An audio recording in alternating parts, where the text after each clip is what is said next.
What's up, everybody? We made it. We're here. We're live. Welcome. My name is Robert, and welcome to the Romancing the Stones Festival of Friendship, where it is a two-day event over Saturday and Sunday here at Tweety's Bar in Austin, Texas. Day one is Old School, and we'll be bringing you the first round here shortly with that. We've got some wonderful Magic ahead of you. Old School today, Vintage tomorrow. And I'm very excited. I'm very excited to have you guys here to watch and join us. I'm very excited to bring Magic to you. It's gonna be wonderful. How you guys doing? Today's Old School event is running with the Boreal rules. So if you're familiar with Old School, it is some of the earliest sets of Magic, 93, 94 as they call it. So everything up to sets printed in 94. Sometimes they include Fallen Empire, sometimes they don't. Boreal rules are a little special. If we take a look at them, let's see here.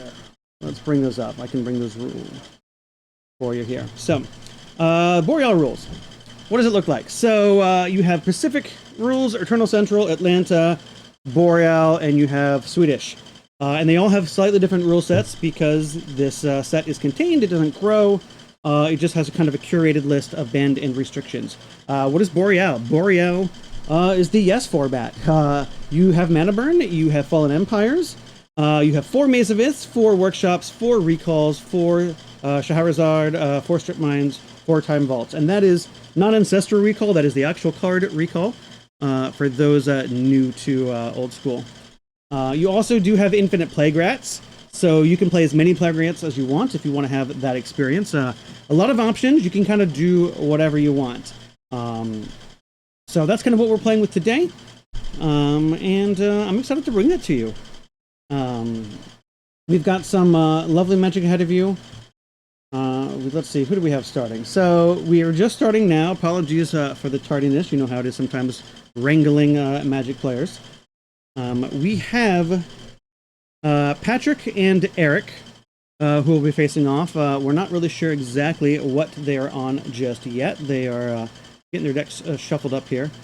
But we are bringing you, I believe, 6 rounds of Magic. We've got 26 players. We are not cutting to top 8 today.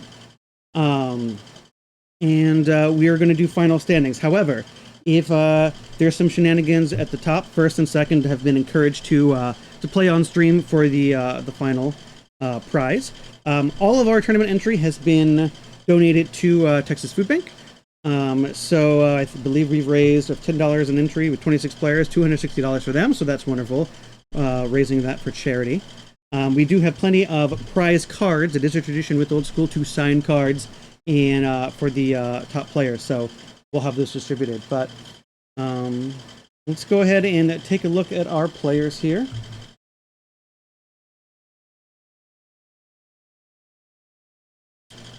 Excellent, excellent. So we'll have Patrick and Eric here getting started here in a bit. But for those who haven't seen Old School before, one of the fun things about this format is you get to play with a lot of old cards that don't see regular play outside of this format. And, you know, we do have Vintage where you get to play with the Power 9, and those cards do exist in Old School. They all restricted. But you get to see a lot of other cards from the Alpha Beta sets that haven't seen play in Vintage in quite some time. Also Fallen Empires, Legends, and so forth, and Antiquities. One of the fun things is Chaos Orb. That is a card you will see at our event. We do get to play with Chaos Orb. It is legal in Old School. It is errated slightly. It's one of the original Dexterity cards. Normally you would flip the card onto the table and anything it touches gets destroyed. It is errated a little bit in this format. And so instead of destroying anything it touches, it only gets to destroy 1 card. So you target something and you can destroy that. But we'll have some information about Chaos Orb here in a bit. But it's wonderful to have you guys, all 6 of you right now. I appreciate you sticking with the long wait time here. And it looks like we have started our match here. So Eric's going to go ahead and start off with the basic mountain pass, and Patrick's going to start off with a Library of Alexandria on the draw, and immediately go up back to 8 cards here. So already a big advantage for Patrick. Library of Alexandria is one of those cards that is consistently one of the most powerful things you can do, especially at this point of the game where you start with it in your opener. And you just get to have the card advantage of being able to draw a card every turn. Eric is going to follow up with the plains and pass, so he's playing a some sort of red-white deck. We'll see if we can figure that out here in a bit. And Patrick taking some time to think. He has plenty of cards in here. Looks like we're gonna play Tundra. And we'll see if Patrick has any cards to play with. He should be up a card, so if he plays a card, he will still be able to activate this library. So he's incentivized to play something, but there's not really a lot to play right now. Not a lot of threats for 1 mana in this format. We have our lions, typically. And it looks like we're moving to discard, and we're going to discard a Mishra's Factory. Wow. That is definitely a sign of strength. We don't want the win condition, so it looks like Eric's going to untap and just fire off a Chain Lightning here. Well, looks like these life totals may be switched around here a little bit. One moment while I work on that.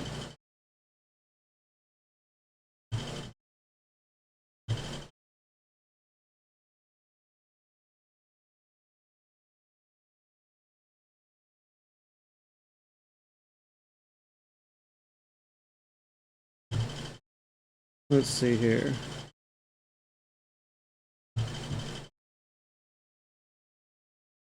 Patrick's going to go ahead and continue. We're going to untap, play another Tundra, and Eric's going to follow up with a balance. That's very powerful. Get rid of some of that hand advantage that Patrick is accumulating. Turn off the library as well.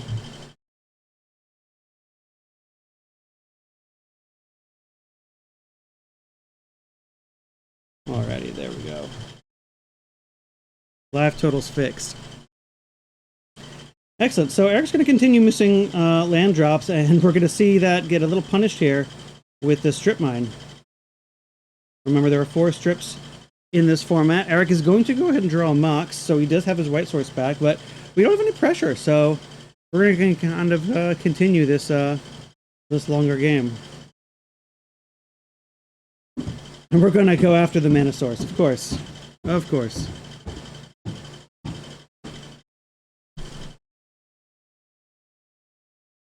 Alright, so we are back up to library zone. We can draw those extra cards. Wonderful. Follow up with City Brass. And Patrick's just going to continue deploying mana sources. We can kind of get a peek at his hand. It looks like he's playing the deck, which is definitely a control deck here. Eric's going to continue trying to attack some of that mana advantage here with Disenchant. Now, luckily, the deck does not have a quick cluck in most cases, but Eric isn't able to capitalize on that because he's missing land drops, and he's going to fall to another strip mine here. Going to pass again, so it looks like we are not getting to play too much Magic on Eric's side of the field here.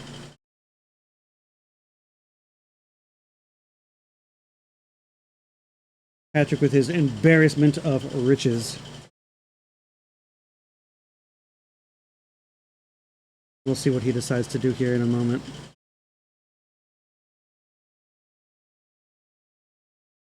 And looks like he deploys the Volcanic. And it looks like his hand is all control. We have some permission. We have a Fireball. We do have a Mishra's Factory, but I don't think it's time to start deploying that and kind of going from there. It looks like we're going to discard. Yeah, okay, we're going to discard City of Brass. So, all right, Eric finds another Moxen. We do see a Blood Moon in his hand, which could be very, very powerful if we can find the 3rd land drop. And maybe attack this land. Now we're going to have to get through the 2 counter spells that are already in Patrick's hand, but We'll see if we can do that. I don't know. We'll see if Eric has some counterspell bait or multiple Blood Moons here. But Blood Moon won't stop the fireball in Patrick's hand, but it'll stop quite a bit else. And yes, Patrick, yes, chat, Patrick should share the fun. Absolutely.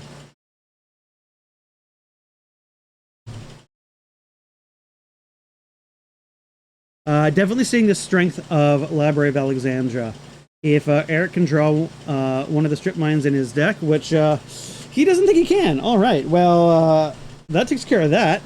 Patrick's going to take the first game here by drawing his mana sources in Library of Alexandria, and Eric not being able to draw any of his mana sources. And we'll see what happens in game 2. Now, interestingly enough, Patrick just knows he's playing an old school deck that can make 3 different colors of mana. Has some disenchants, which doesn't tell you too much. Disenchant is a pillar of this format. So Patrick may not know exactly how to board, and the deck is a known quantity in old school. If you're going to play and you want to have some sort of meta reaction in your sideboard, the deck as a control deck is something that you would prepare for. So we'll see what kind of cards Eric can bring in. There are a lot of different options in those colors, so we'll kind of see. We only really saw 2 basic lands. It's very likely Eric could have more colors. We see Patrick looks like he's putting in some red blasts and some blue blasts. So that will be interesting. I wonder if the red blasts are for... I wonder if he knows what Eric is playing, and there's maybe just some blue cards that we didn't see from Eric for those red blasts. I'm not too sure. Maybe he knows that there's Blood Moons ahead in his future.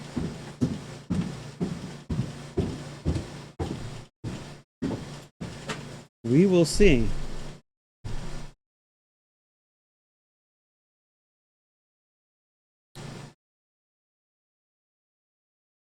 Let's go ahead and talk about a few cards. Let's talk about Chaos Orb for a second. Chaos Orb, I'm going to bring it up here on the stream here for you. Let's talk about Chaos Orb.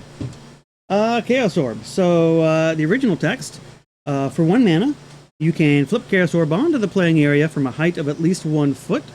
Chaos Orb must turn completely over at least once, or it is discarded with no effect. When Chaos Orb lands, any cards in play that it touches are destroyed, as is Chaos Orb. So it's been errated. Instead of anything it touches, it is only what it targets. It will target one thing, so it's kind of like a colorless Vindicate, if you will. But it is a mainstay of the format, and one of the fun reasons to play old school. And if you squint really hard, you're going to look at that cheeseburger in the center of the play area. And you may say, why is there a cheeseburger in the middle of the play area? And I will tell you, it's not a cheeseburger. It is the Chaos Burger. There's a Chaos Orb in that burger. And that is a fun thing. So whoever came up with that, genius, absolute genius, Chaos Burger.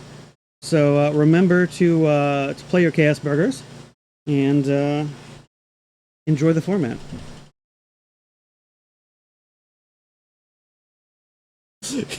Great red flag.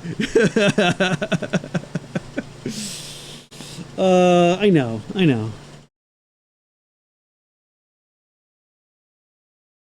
Well, we're going to go ahead and start this off to the races with a great card against the deck. We're going to start off with a Black Vice and bolt Patrick immediately. Patrick's going to start with a Mox, which definitely indicates he is not on the library plan. Looks like he's favoring maybe a Strip Mine. But no, we're going to go ahead with 2 mana here. We're going to Time Walk. Okay, so we're going to do that. We're going to count our cards in our hand. It looks like we're going to take, I believe, at least 2 damage here. Or it's just 1. Okay, sure. Alamo Stamp looking on the device. Yeah.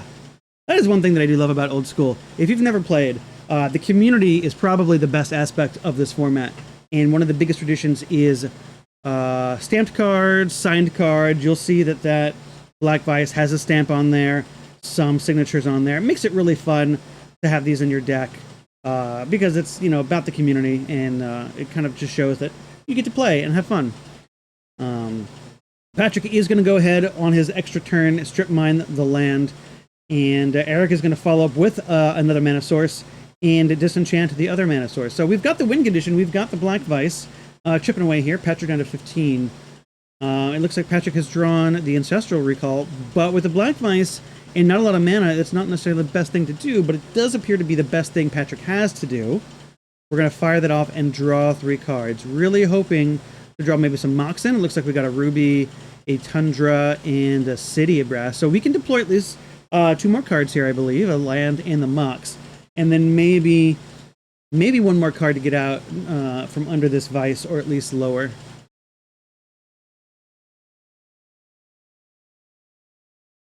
So Patrick's going to opt for just stifling the mana, which really makes him think, that he's got the advantage. We do see the disenchant in his hand.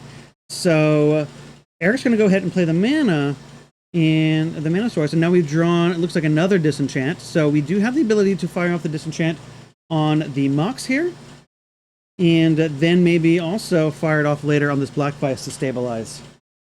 So Patrick looking like he might be going to be taking control of this game here. Eric going to go ahead and follow up with the Plains. It looks like that is the Battle of the Alamo Plains. For those of you who were here in Texas and San Antonio in 2020, February of 2020, right before the world changed. That was the last old school event, big old school event that I got to play in.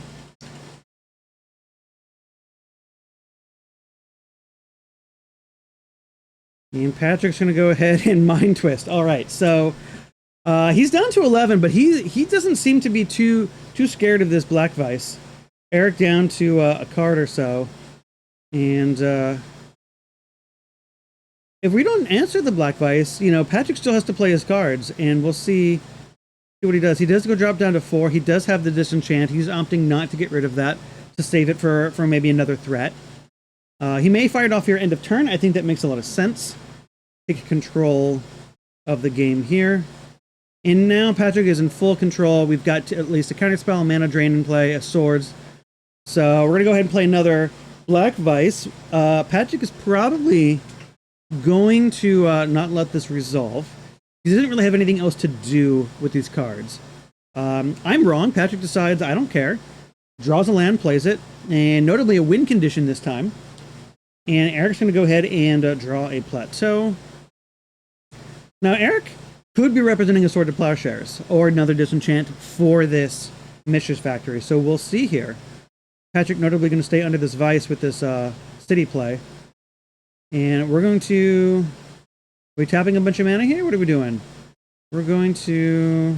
Are we just reorganizing? Okay, so that looks like 4. Oh, a Tome. Okay, so we're going to drop further underneath the Vice, but give ourselves the ability to draw more cards. And something to do. Now, the Black Vice is going to help keep this Tome in check a little bit. Eric's going to draw another win condition here. Notably, does not attack well into the other Mishra's Factory. Eric's going to have to draw a strip mine here.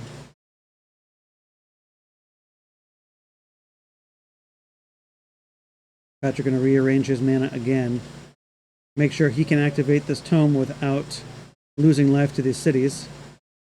Patrick's going to draw a Demonic Tutor, it looks like. It looks like his hand is Demonic Tutor, Tome, and some of the counter spells that we've seen already. So he's got at least a Mana Drain, a counter spell, I believe a Sword to Plowshares. Yeah. I haven't gotten a chance to peek at Eric's hand yet. But hey, that's okay.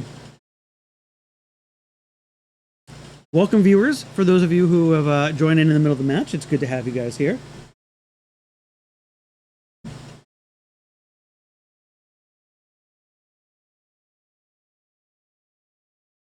Looks like Patrick is firing off that Demonic Tutor. We'll see if we can't snag a peek at what he's going to grab. It's hard. It's kind of a hard decision, right? Because we're not really sure exactly what it is we're looking for. Regrowth for a recall. This doesn't seem too bad. I think that's a reasonable thing. If we don't know what we want, just more cards seems fine.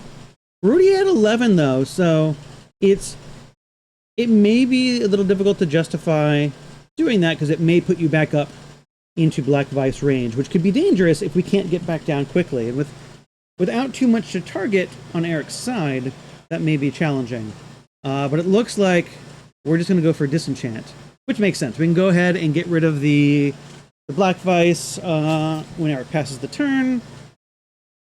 He has already cast the Ancestral. Yes, this is very true, chat. It looked like he might have been looking for the Regrowth, where he could have Regrowth for his Ancestral. So that might have been a possibility, but he did opt for the Disenchant, gets rid of the Black Vice, which really opens up Patrick to lean on this this tome here and get his card advantage again.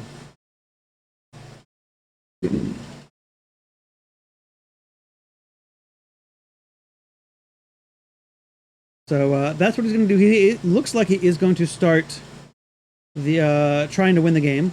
It looks like we're going to attempt to block. And it looks like I'm going to guess that is before blocks. We're going to try to swords, and Eric is going to try to gain 3 life off of that. Oh, nope. We're going to swords it before the +1/+1. So Eric is not going to take any damage, but he's only going to gain 2 life.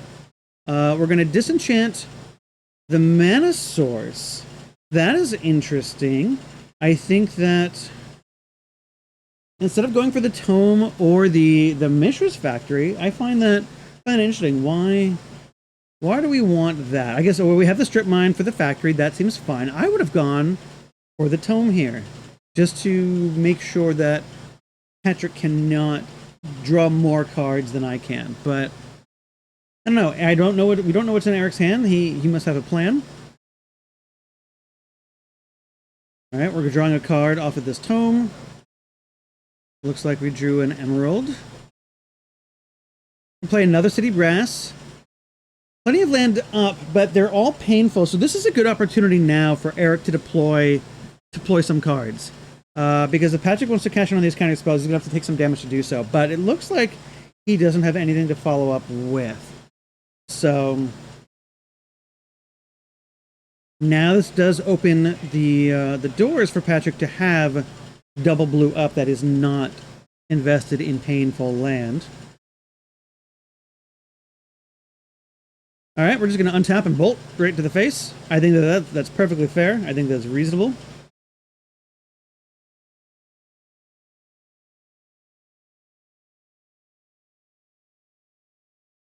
Most of, if you're familiar with the deck, none of the creatures in it can be targeted by this Chain Lightning effectively.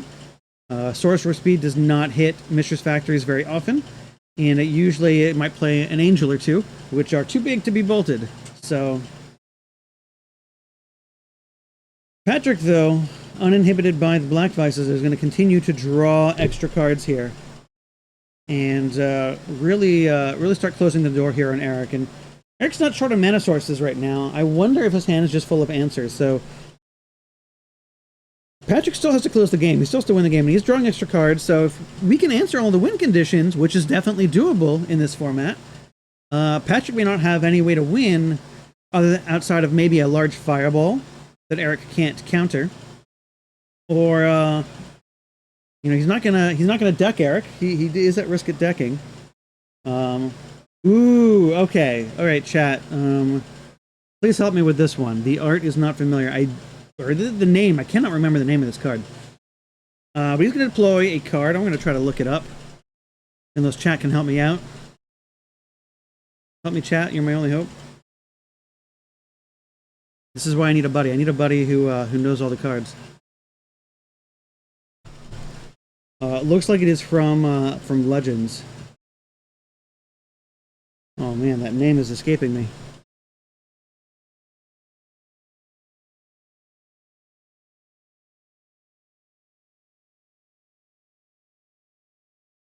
Let's see. Greater Realm of Preservation. All right, let's look at what this is. We got a reader.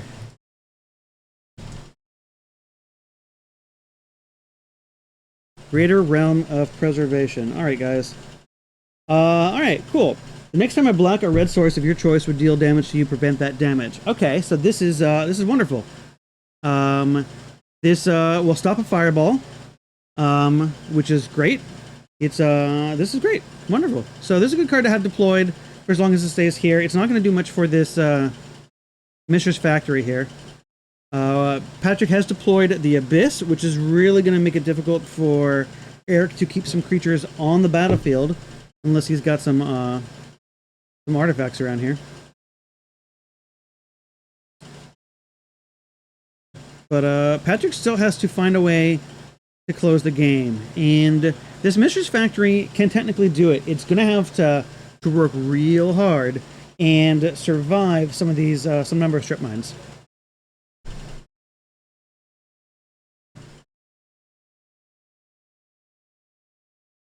Eric is going to go ahead and find another a Black Vice. This one's definitely going to meet a counter spell. And now we're going to see some of the sideboard action. Here's a Red Blast. Favorite card of the whole match. All right, we're going to kick off what looks like to be another counter spell here. And looks like we're firing off another Red Blast. Okay, now we're going to Mana Drain. All right, and big fight, big stack war over this Black Vice. That does make sense. It is a very good card in the matchup. And don't know why we sacrificed that tome, but Eric reminding him that no, you don't have to do that. Not something you need to sacrifice. We sacrificed the Lotus.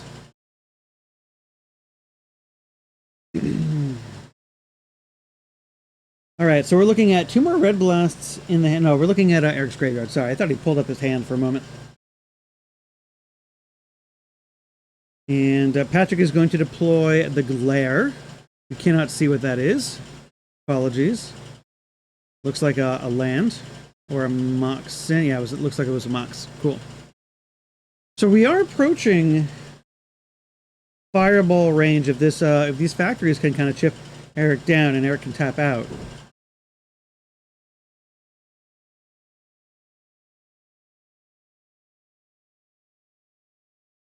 So Patrick has drawn quite a few cards here. Looks like he picks up another counter spell.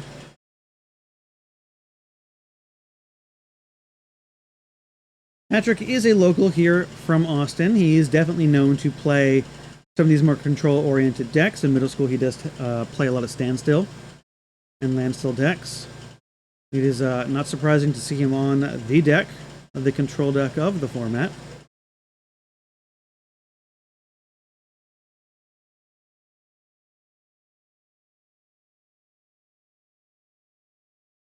And Patrick may be at 8, but he is firmly in control of this match.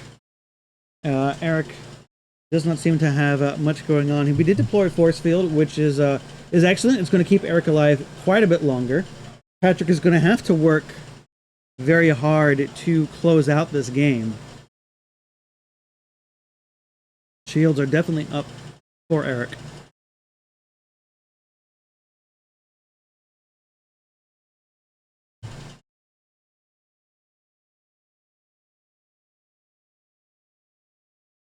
Patrick kind of thinking, okay, what do I need to do to get here? We are going to recall. What are we looking for? I guess we can grab some of our disenchants to get rid of this force field and maybe the greater realm of preservation, I suppose. And Eric says, you know what? That's it. I'm not going to be able to compete with that. So Patrick is going to take this game. Or sorry, Patrick's going to take this game 2-0 over Eric here. Eric deciding he had enough, not going to wait to try to draw out this game and have Patrick draw all of his cards. So it looked like Eric was trying to play some controlling style red-white deck, but was out-controlled by Patrick's V deck.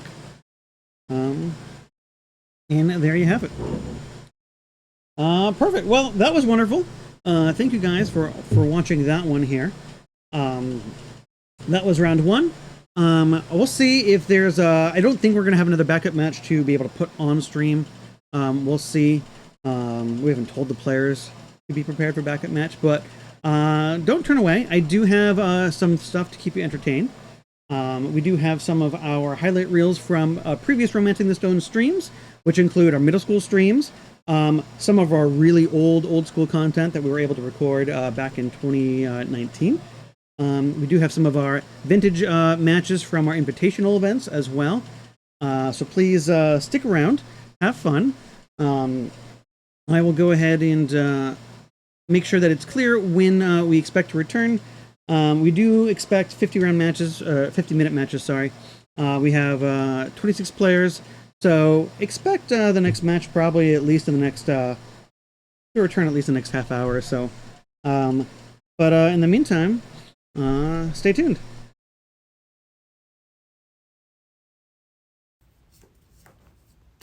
Hey there, Magic player.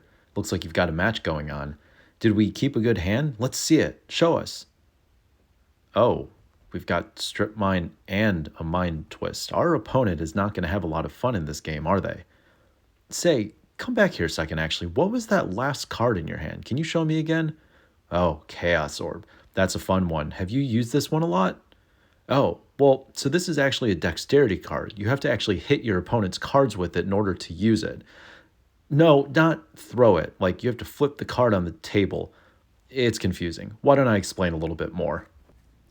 Okay, audience, I'm going to actually freeze our new Magic player here so that way we can talk about how Chaos Orb works in the old school format. There are a number of differences between how the card is printed and how we actually use it, and some of these even differ from what you would read in the Oracle text for this card.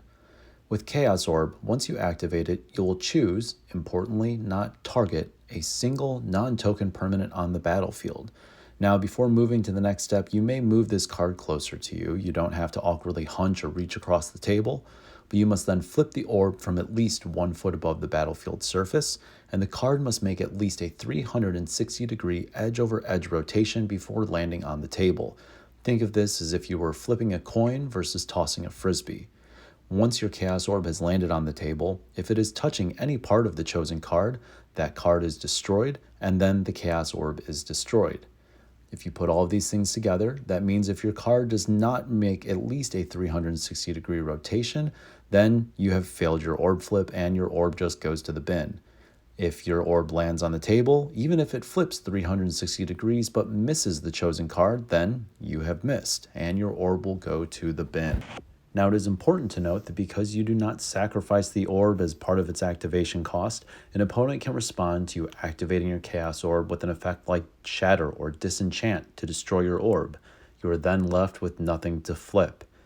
Additionally, sleeves are considered an extension or part of the card, so if a successfully flipped Chaos Orb lands on a part of the sleeve of the chosen card, it is considered to have been a successful hit. Additionally, you or your opponent may not interfere with the Chaos Orb while it is being flipped, so no huffing and puffing trying to create a cross breeze and blow the Chaos Orb off path mid-air. Now, while we don't think that it's necessary for you to sit there practicing flipping orbs over and over, if you've never done a Chaos Orb flip before, it's probably still worth trying a couple different techniques to see what feels right for you. For every technique the one player swears by, another player will never be able to hit a Chaos Orb flip with that technique, so give a couple different ones a try. Heck, we've even seen people be successful with the old coin flip technique. Well, and some people less successful. Whichever way you may end up flipping your orb, that'll do it for today's PSA from Romancing the Stones in Austin, Texas. You can connect with us in Discord and learn more about past and future events at stonesmtg.com. We'll catch you on the flip side. What's up, everybody? We are back here for round 2 for another round of Old School Magic. I'm excited, guys, to have you guys here. Round 1 was a blast. Round 2 is going to be wonderful as well, and it's going to be great. So today we've got round 2. We've got Tweety versus Nick. Tweety is playing. Oh, what is it? He's playing deck with blue. He's playing a Tweety deck he put together last minute. Not sure what Nick is on. We'll find out very quickly. It's going to be wonderful. So glad to guys have you here. It's going to be exciting. Let's go take a look and check in on our players. So we do have Tweety here on the left. We have Nick here on the right. I'm going to see if I can't get some of their deck list here on stream for you guys here in a little bit. But it's going to be wonderful. Happy you guys have you here.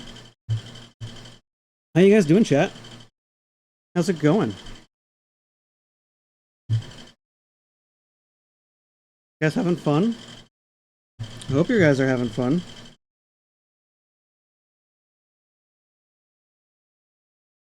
Alright, I'm going to be tweeting out here that we are playing. So if you follow the Twitters, like, subscribe, retweet, whatever it is. If you don't follow the Twitters, don't worry. It's not important.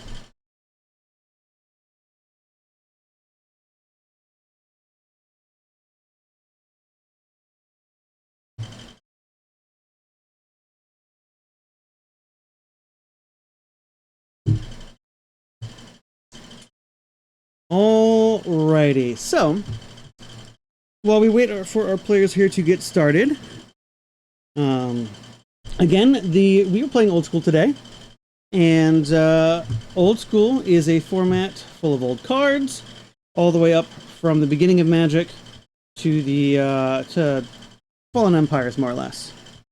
And the rules that we were playing with today are for Boreal. Boreal rules do have some fun characteristics to them. You can see all the different kind of flavors of Old School on screen right now between Pacific, Eternal Central, Atlanta, Borealis, or Swedish. Borealis is the yes format. You get to play all sorts of stuff. Mana Burn is legal. Fallen Empires is legal. Four of everything that isn't restricted. So it's quite fun. Infinite Playgrounds, if that's your jam. A lot of options. It's great. It's great to play. A lot of different things that can happen with all of those things legal. It is a 4-strip format, our preferred way of playing Old School for sure. Here at Romancing the Stones.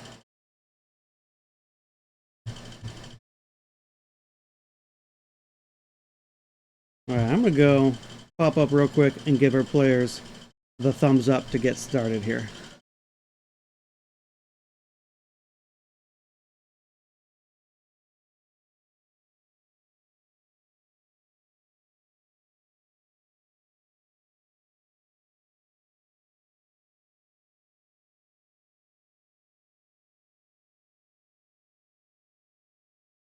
And we are off. So Tweety gonna just start with a library on the play. Nick gonna fire off this. Not gonna fire it off. Gonna play Time Walk. Okay, that makes sense. We do have the strip mine to answer the library here.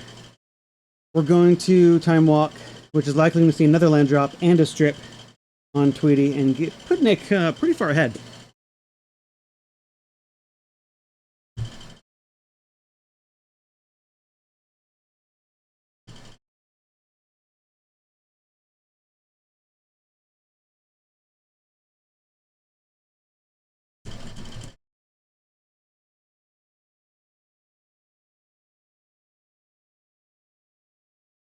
Tweety follows up with the Underground Sea. Nick follows up ground tapping with his Howling Mine. So already going to put Nick far and ahead. And here we go. Howling Mine and Black Vice. I want you to have all the cards in your hand. This is the win condition right here. This is all Nick needs to do to win the game. We've got Tweety in the Vice. Drawing extra cards. Not being able to deploy his cards because he doesn't have the land. But we are going to see him get to play at least 3 cards. Strip, Mox, and a Mana Source. Mana Source does make red in blue mana thanks to Nick's Volcanic Island there. So Tweety not completely out of here, but he does get bolted off that Black Vice here, and Nick does read the stone. Discuss it a little bit here, and we'll see what they do here next. So this is good. This is what Tweety needs to try to get out from underneath this Black Vice. But it's still going to be tight because he's going to be drawing more cards than I think he's ready to. He does. Yeah, I think he just cast the Fireball for 0. So instead of going to discard, he casts it. Sure, that's fine. F6. We don't need that. We don't need the mana up. Is just fine.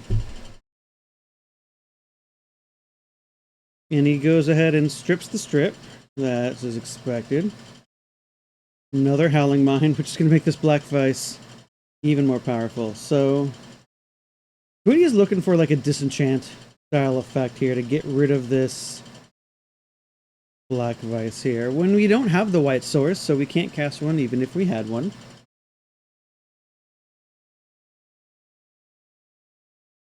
So Tweety takes one off the Black Vice, draws 2 additional cards, and then 1 for the turn. We deploy the Underground Sea. We're going to tap some mana here. Let's see what Tweety can do to get out from underneath this.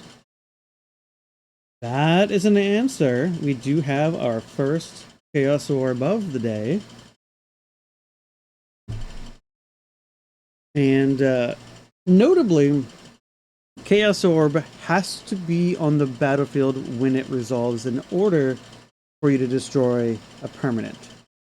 If you activate Chaos Orb, you do have the opportunity as your opponent to disenchant it or destroy the artifact with Shatter, and stop the orb from actually resolving and being able to attempt to destroy the permanent. So we will see if Tweety is able to get this off without any interference. Nick is going to strip the Underground Sea here. And we're going to see that. All right, so we're going to Orb, and that's exactly what happens. We shatter it. All right, so as mentioned before, Nick does get the opportunity to shatter. So I think that might have been a misstep by Tweety. He did have the opportunity, I think, to activate the Orb before Nick untapped. And that might be a problem here. Now, notably, Nick is now tapped out, so if Tweety does have another shatter effect or disenchant or something like that, he might be able to get rid of this Black Vice and then, start to play the rest of the game here. But right now, these are the screws that Nick is trying to turn here. Now, with Howling Mine, you get to draw extra cards, and so does your opponent. It is symmetrical, so long as it is untapped. And it does give your opponent plenty of opportunities to answer it. It's a very, very even card in that respect. Because your opponent does get to draw to find their outs. Tweety is going to go ahead and cast a Time Walk and move to discard, and going to get bolted right to the face, if not more, with this Black Vice. We're going to play a white source. That's important. We're going to go ahead and play another mana source and take one and find the disenchant. Okay, so Tweety does find the disenchant by drawing all those extra cards, but he is now stabilized more or less at 10, so half the life total of Nick here. And his mana not looking as clean as I think he'd want it. The Fellwar Stones do make red and blue, 2 good colors in Old School, and now they do make black, so all the colors that I think Tweety wants.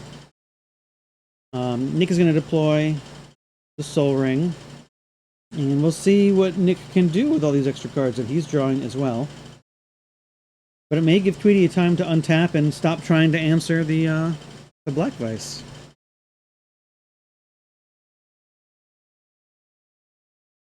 Alright, we deploy the Mox, and we're just going to keep playing Strip Mine. So, in the 4-strip format, there is a lot of jockeying for position here in these games with these Strip Mine style effects. Tweety did flash. He does have the Mishra's workshop, or rather factory. So he does have the ability to start closing out the game and put some pressure on Nick should he want to. It's kind of hard to want to strip a land like the Volcanic in that position, because it does turn off your Fellwar Stones from making red mana. So if you're not playing red cards, I think that's fine.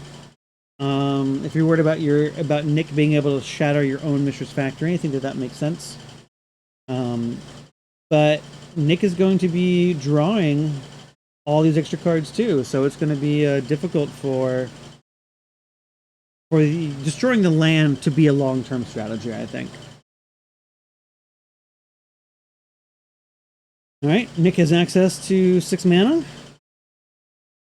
What are we going to see? What do we want to see, chat? What do we want to see played? I want to see at least one Shivan Dragon on stream, because who doesn't want to see Shivan Dragon? I wouldn't be upset with like a Lord of the Pit. That'd be sweet.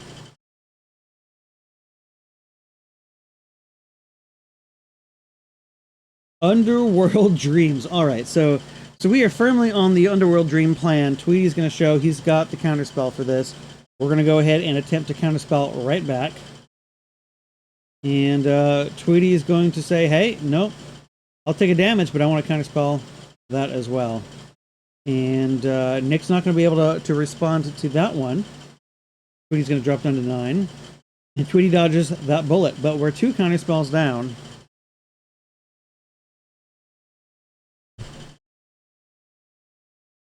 Now all these guys play. I'm going to see if I can't pull up some of these deck lists. Let's see here.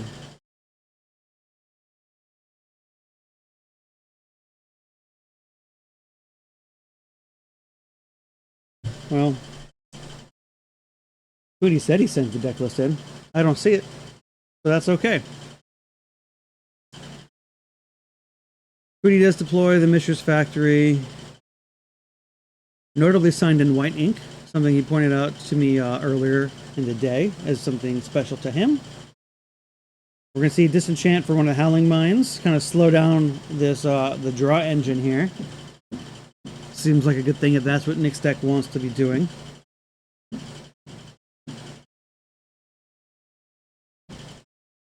Nick's going to draw his extra card, and we'll see what he's going to do. Deploy this Mox Ruby. Deploy Badlands.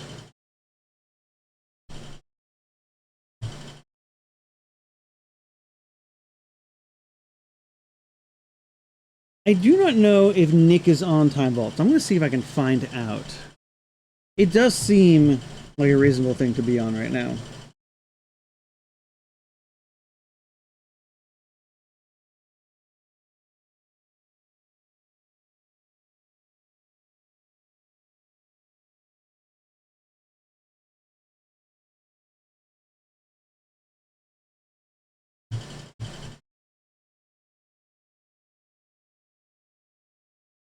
Looks like we're just going to play some draw go between the players. Which makes sense. These decks feel both fairly control oriented.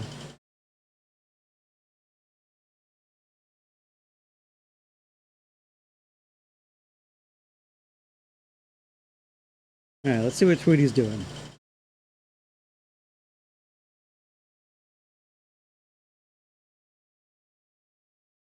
The Modern Tutor. All right, Tweety. What is the best card in your deck in this moment? What are we doing with it? Nick says, sure, that resolves, no problem. Sure, Tweety, what do you want in this spot? We can find another answer for the Howling Mine if we want. Maybe some more permission. Chat, this is the Boreal rules list. Boreal old school. So Boreal is the yes format. 4 recalls, 4 strips, 4 Mazavith, 4 Shahrazard, just infinite Plague Rats. It is the if there's an old school format that restricts it, or does have Fallen Empires as well, Boreal is the one that lets you play it. Yes, exactly. 4 of everything that is a 4 of in any other format for old school.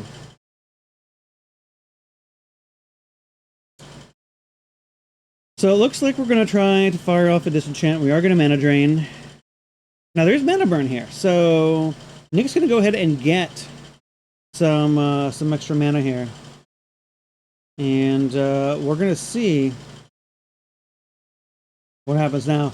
It looks like Nick is pointing out that this proxy dual land is actually a proxy Badlands, maybe. So it looks like just pointing it out for Tweety there. We are playing proxy friendly old school. Both the events this weekend are proxy friendly to encourage as many participants as possible.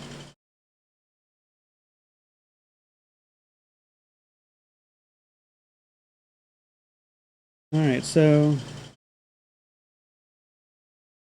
So we're going to tap what I believe is going to be 4 mana in addition to our mana drain mana, which might be, what? That's now 6? 7?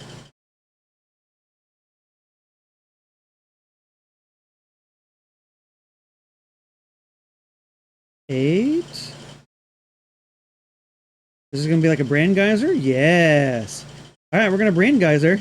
And Tweety's going to say, you know what? I'm going to Mana Drain, which is going to be real big if he's got his own Brain Geyser. So, all right. So Mana Drain resolves. And Tweety's going to add a lot of mana. So if that was 8, Tweety has to use his mana because he is at 8, or he's going to take Mana Burn, and he will lose the game next turn if he's not careful.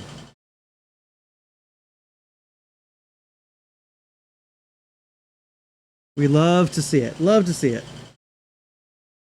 Okay, Winds of Change. Ooh, okay. So this is going to make Tweety shuffle his hand. So if he had a Brain Geyser or a Recall or some similar Expel, he's now potentially going to lose it. We're gonna shuffle these up, and we're going to draw some more cards. And this is gonna be very effective to be disruptive to Tweety, to put him at risk of not being able to use all of this extra colorless mana. It is colorless, so he's going to struggle if he doesn't have an Expel in his hand.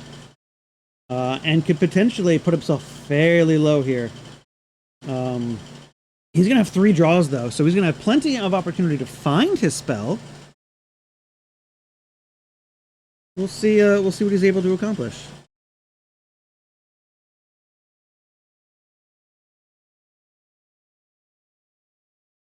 Now, for those tuning in, welcome to the Romancing the Stones Festival of Friendship. Saturday and Sunday event. We have Old School today and Vintage tomorrow.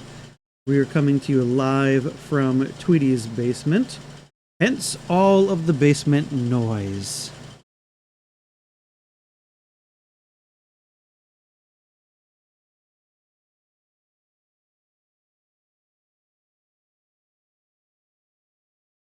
All right, so we've got Mana Drain mana plus all of these mana sources. What is Tweety going to do to prevent this mana burn? I guess we have the Mishra's Factory. What am I thinking? We can dump everything onto that. But instead, we found a very good Expel. We found the white bordered Recall that I lent Tweety at the beginning of the day. And we're going to recall, let's see, we're going to recall the Ancestral, Counterspell, Mana Drain. Ooh.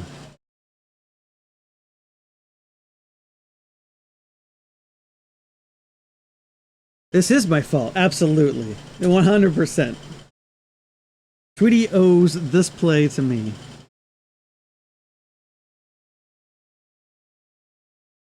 It was, normally most of the formats that we end up involved with end up only having 1 recall. So Tweety only has 1 black bordered recall. He was asking the group if we had a recall. I said, yes, I do. And he said, it's black bordered, right? I responded with the price of a white bordered recall, which was 25 cents, and the price of a black border recall, which is about $60, $70. And then responded with the photo of the white bordered recall.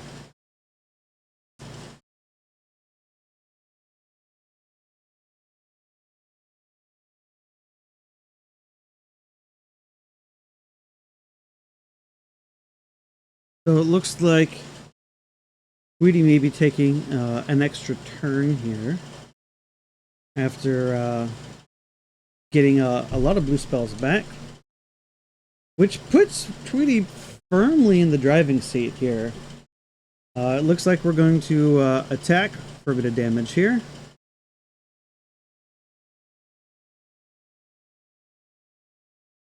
Nick drops down to 12.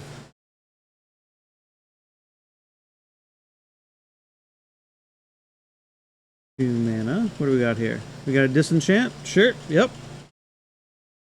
Give Nick as few chances to draw out of this as possible. Sure. We'll get rid of the second one.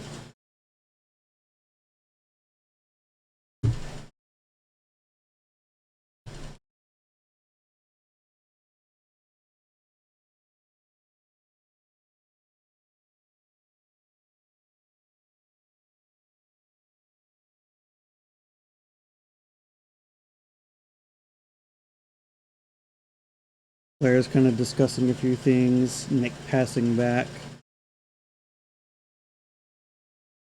And Tweety looking to close the game here quickly, firmly in the driver's seat.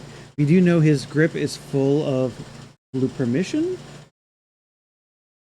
Not really sure exactly what's in Nick's hand at this moment.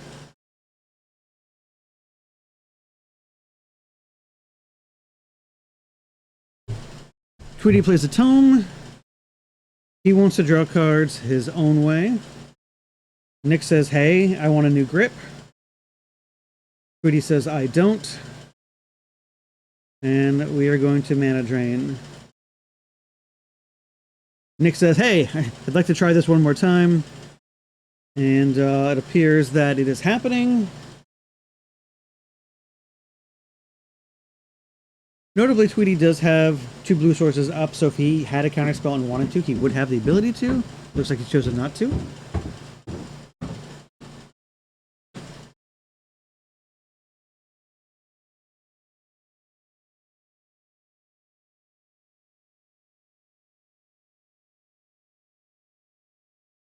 Nick's gonna drop down to 4 here as Tweety comes in.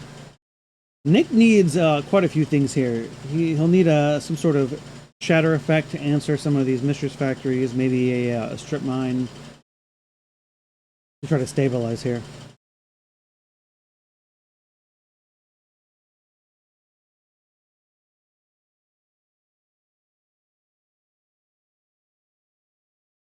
I think we're going to see another Brain Geyser. Okay. Thought we might see another recall to start getting some recall loops. But we're going to Brain Geyser, draw a bunch of cards, which is exactly what Nick wants to see happen when he's got his Black Vices or Underworld Dreams in play.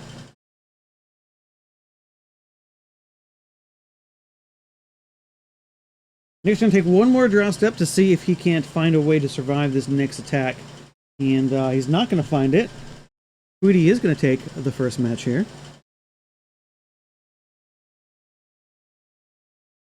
Well, that was two control style decks here, battling it out.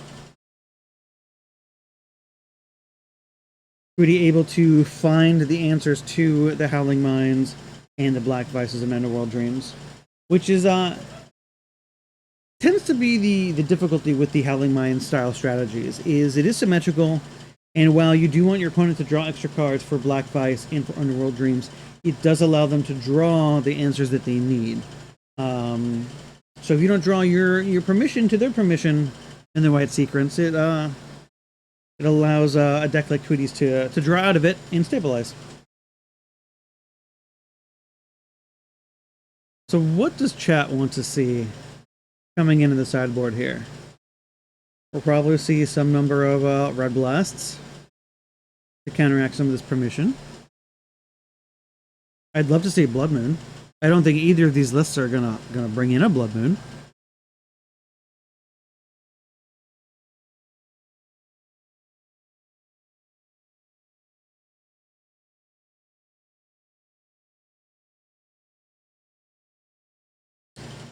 If you guys were here today, what would you be playing?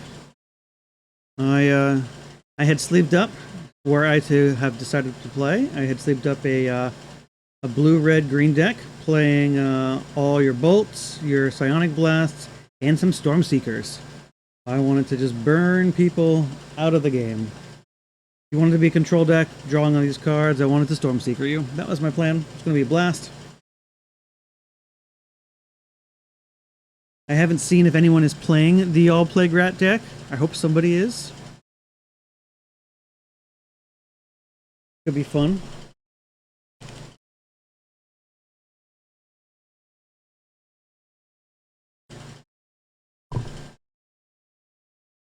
For everyone who is here, all participants do get a custom Orc Army token. You take a look at this Orc Army. Is a classic unglued frame for all of your Orcish Bowmasters. So one of the cool things to pick up at this event. Pretty fun.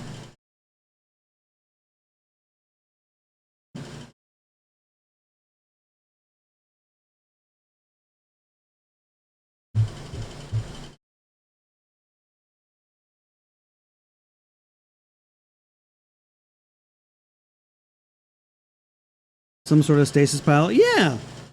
There's been a lot of fun stasis decks in a lot of our events lately. Especially in middle school, stasis has gotten very far. It was in the top 4 of our last event. I haven't had the opportunity to see many stasis decks here in old school, but stasis is a lot of fun. I'm probably a masochist for saying that, but you know, hey, whatever. You know, everyone's got their thing, right? I like stasis. Stasis is great. But I say that as someone who ends up playing decks that beat stasis, so maybe that's why.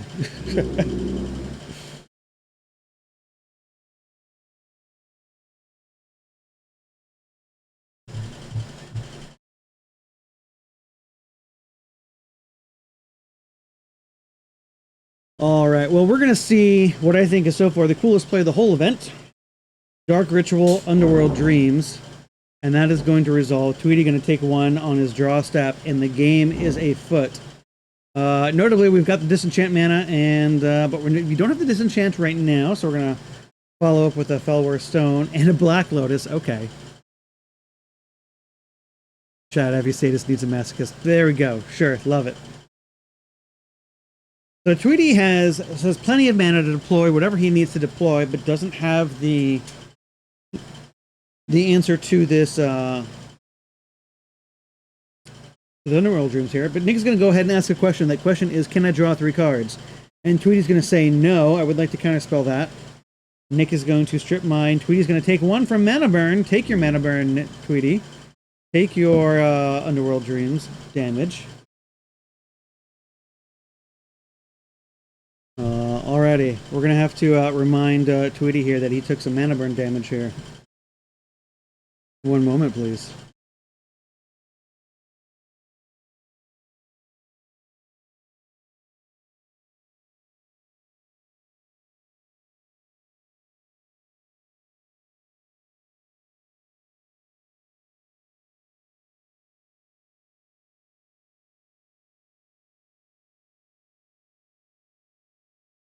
We did it. We kept Tweety honest, everybody.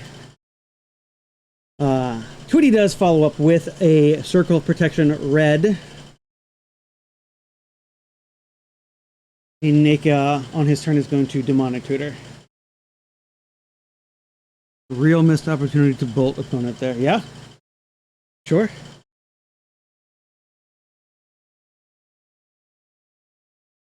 We could have absolutely forced Tweety to draw 3 cards and take 3 damage. Absolutely. Build your own Lava Spike.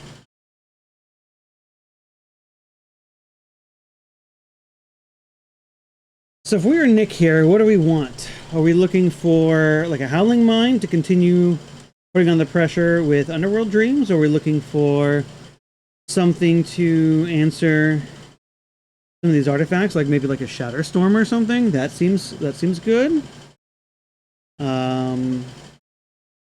That would really help equalize some of this mana advantage. Maybe a Winds of Change to just, you know, bring a lot of damage here. We could have gone for a Red Blast to make sure our spells resolve. A lot of good opportunities for Nick here.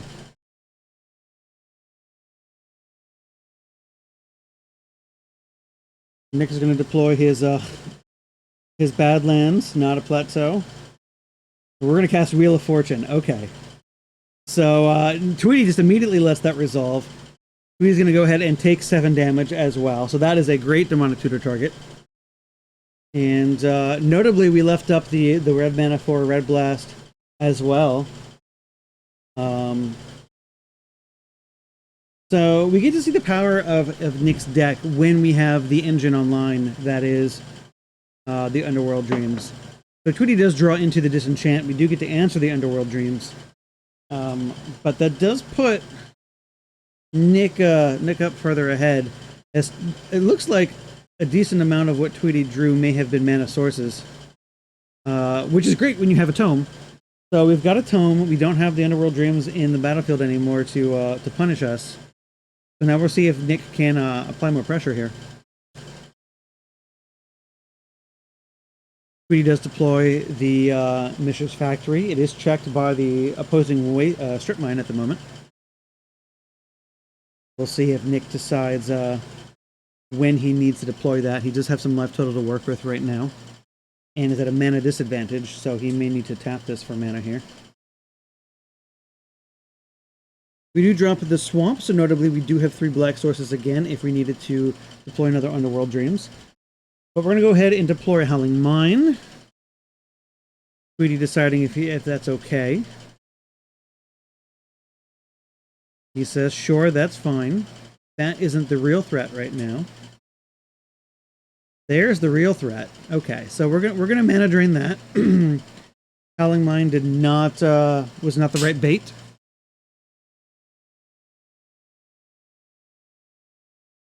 That signals to me Nick does not have a Red Blast in hand to fight over with.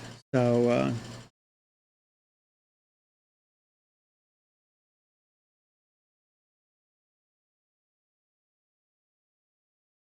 it looks like we may have a blue counterspell, but it does require us to use one of our black sources, and we don't have the second blue source either. So Tweety deciding now is the time to start turning the corner, getting in with some damage here, finding the disenchant for the Howling Mine, taking his extra card, not letting Nick have another card. So Nick sort of gets loses some advantage there. And we're going to untap. Now, we still have the Strip Mine to stem the bleeding, if now is when we want to deploy it. Nick's going to need to make some land drops and cast more spells. Otherwise, Tweety's going to just start drawing extra cards off this tome. Alright, what do we got here? We got black, white. Alright, 2 colors for Howling Mine. That resolves. What is the follow-up play? There's nothing. We're just going to pass. Where are we playing? Chat, we are playing at Tweety's Bar in Austin, Texas. So, ironically, this bar is named Tweety's. It is, we are very privileged that Tweety, the player on the left-hand side of your screen, does happen to own Tweety's. It's not actually named after him, or so he says. And he has graciously allowed us, Romancing the Stones, to crash his bar and set up shop, play Magic, drink some beer, and I am coming to you live from the basement.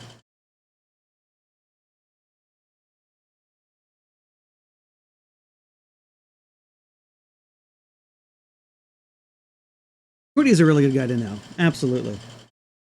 Nick is going to follow up with another Strip Mine here. So we can check Tweety's win conditions for the moment. And we're going to go ahead and draw some extra cards. Nick is going to draw some more cards. Tweety deciding he wants his random card to be now. Possibly decide to, see if he can find a counterspell. It does behoove him a little bit to keep some of the cards in his hand, I imagine. But it looks like Winds of Change will resolve. Our players are going to get new hands here.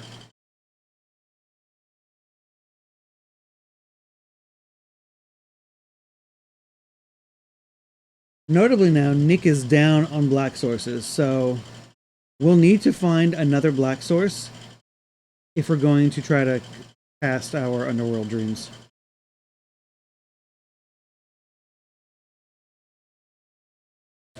Let's see what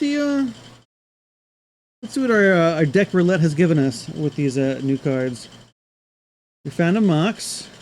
We found a Time Walk. Okay, that's step 1. Unfortunately, Tweety says no. That will resolve. Counterspell does resolve, and we're backing up a little bit. Nick is thinking, are we changing our decision? Or are we trying to walk that back? Let's find out.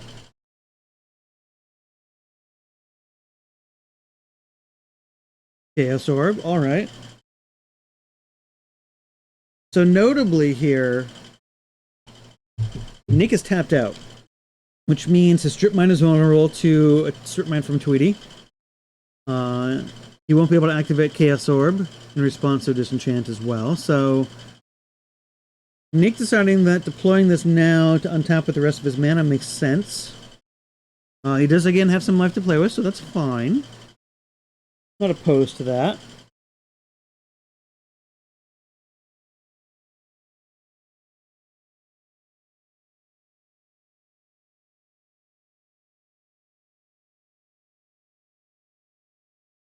All right, let's see. What are we going to follow up with? What's Tweety going to do?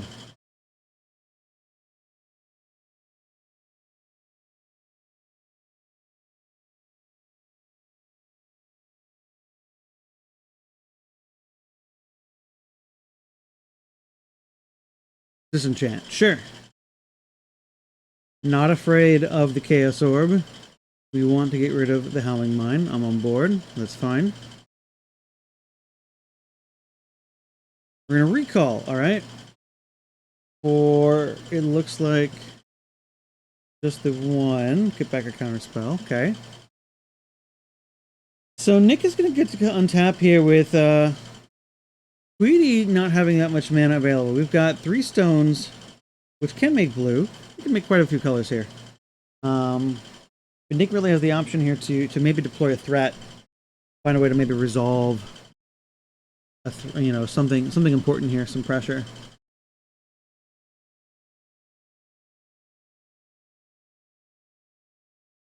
Step 1, activate orb. Okay, we're gonna get rid of the tome, and we flip. All right, excellent, perfect. That is how we orb flip in old school.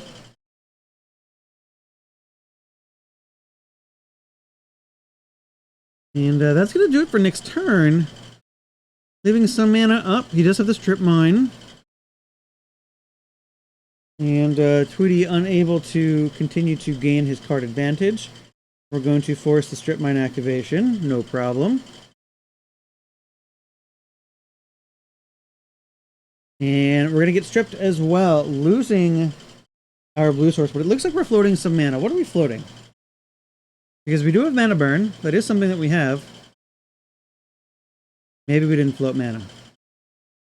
Oh, nope, we did. Nope, and we took the mana burn. All right. Tweety keeping him honest. Good. Perfect. Another strip mine. Excellent.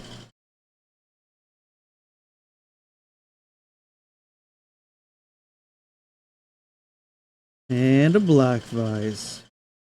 Perfect. So this is going to keep Tweety from being able to sit in just amass cards in his hand. Tweety going to do a quick graveyard check.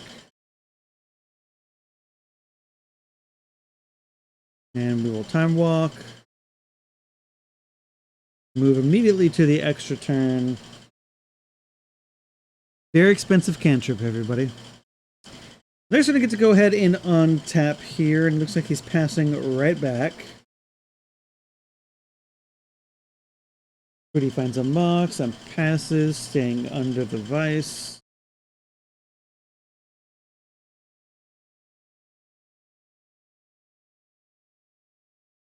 And we have reached the draw go portion of game 2 here.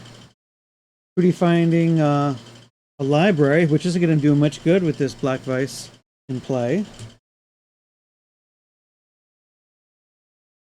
Nick looks like he's picked up a red blast now, so maybe we can start the fight over some things down the road. Trying to find a Howling Mine. This is great. This is definitely on plan for Nick. We can maybe draw out of this this controlled board state. Oh, no. We are going to dismantle the Howling Mine here. Not actual dismantle.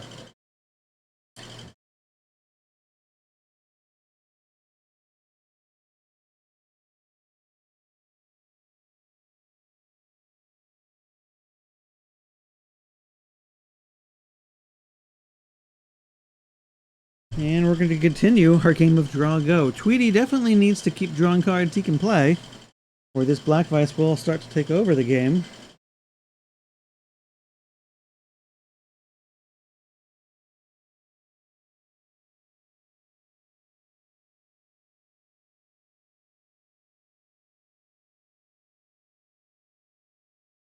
And Another riveting game of Old School. We're gonna see a strip on the City of Brass. Interesting. So that notably does cut off Nick from being able to have triple black, so he cannot resolve his Underworld Dreams.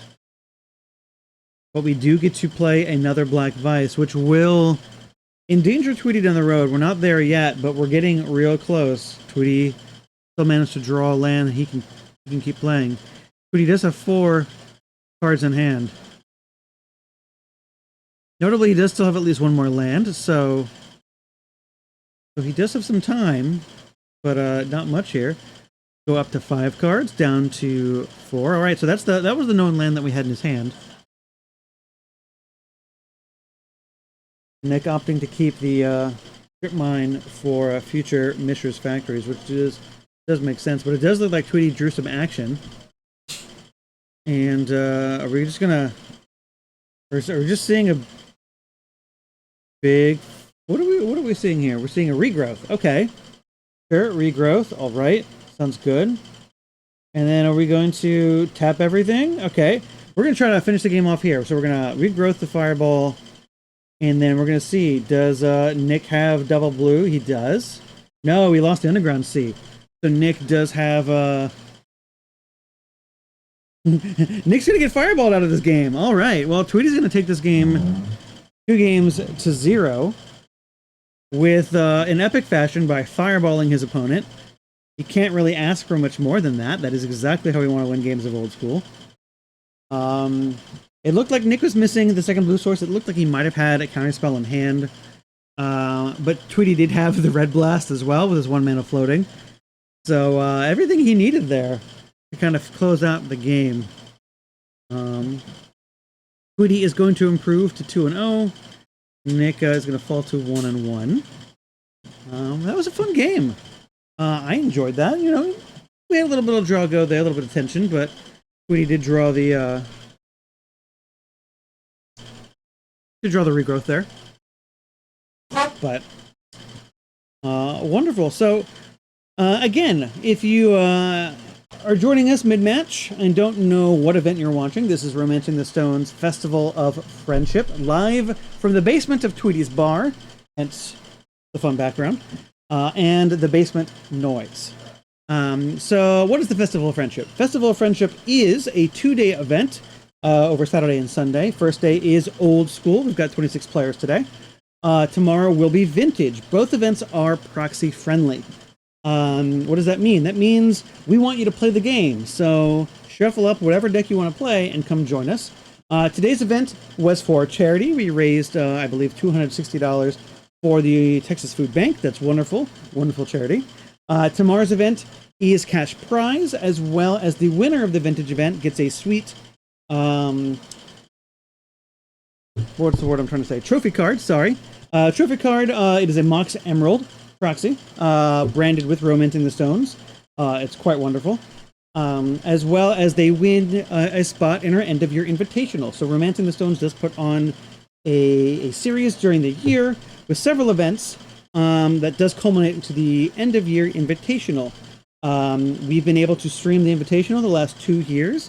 This year will be the 6th invitational that we've had. It usually tends to be in between 10, 12 players, depending on how many events we can get, and is a dual format event of middle school and vintage. So during the year, we tend to host Romancing Stones a lot of vintage events, as well as middle school webcam leagues. Both events are open to anybody, and they all proxy friendly. Vintage events are local and in person, so you have to travel here. But the webcam events are available to anybody. We've had players from Japan join and crush us and win our events before in the past. We love them. So definitely keep your ear out.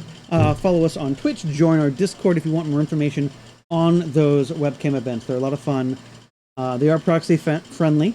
And they tend to go over a couple of weeks as we play around each week. And then we tend to stream at least 1 to 2 matches every week.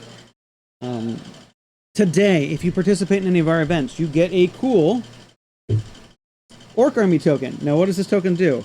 It is an Orc Army for Orcish Bowmaster in our classic Wonderful frame. featuring orcs from classic Magic. It is quite wonderful. We love that. Designed by our own Bobby, who has done, he's not only designed that, but he's designed prize cards as well as some of our streaming graphics. So if you think the stream looks pretty, that is mostly because of Bobby's hard work in doing a lot of this art for us. So we really thank Bobby for his contributions to our events and whatnot. So that's going to do it for round 2 right now. I'm going to go check in, see how much time we have left in the round, and figure out what great game of Magic we're going to have for you next. But in the meantime, stay tuned and enjoy our intermission here, and we'll be back with you guys shortly. What's up, everybody? Round 2 just finished. We're going to get our pairings done here real quickly, and we'll get the next round of Magic starting here momentarily. We'll be back in just a moment.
What's up, everybody? All right, we are back with round 3.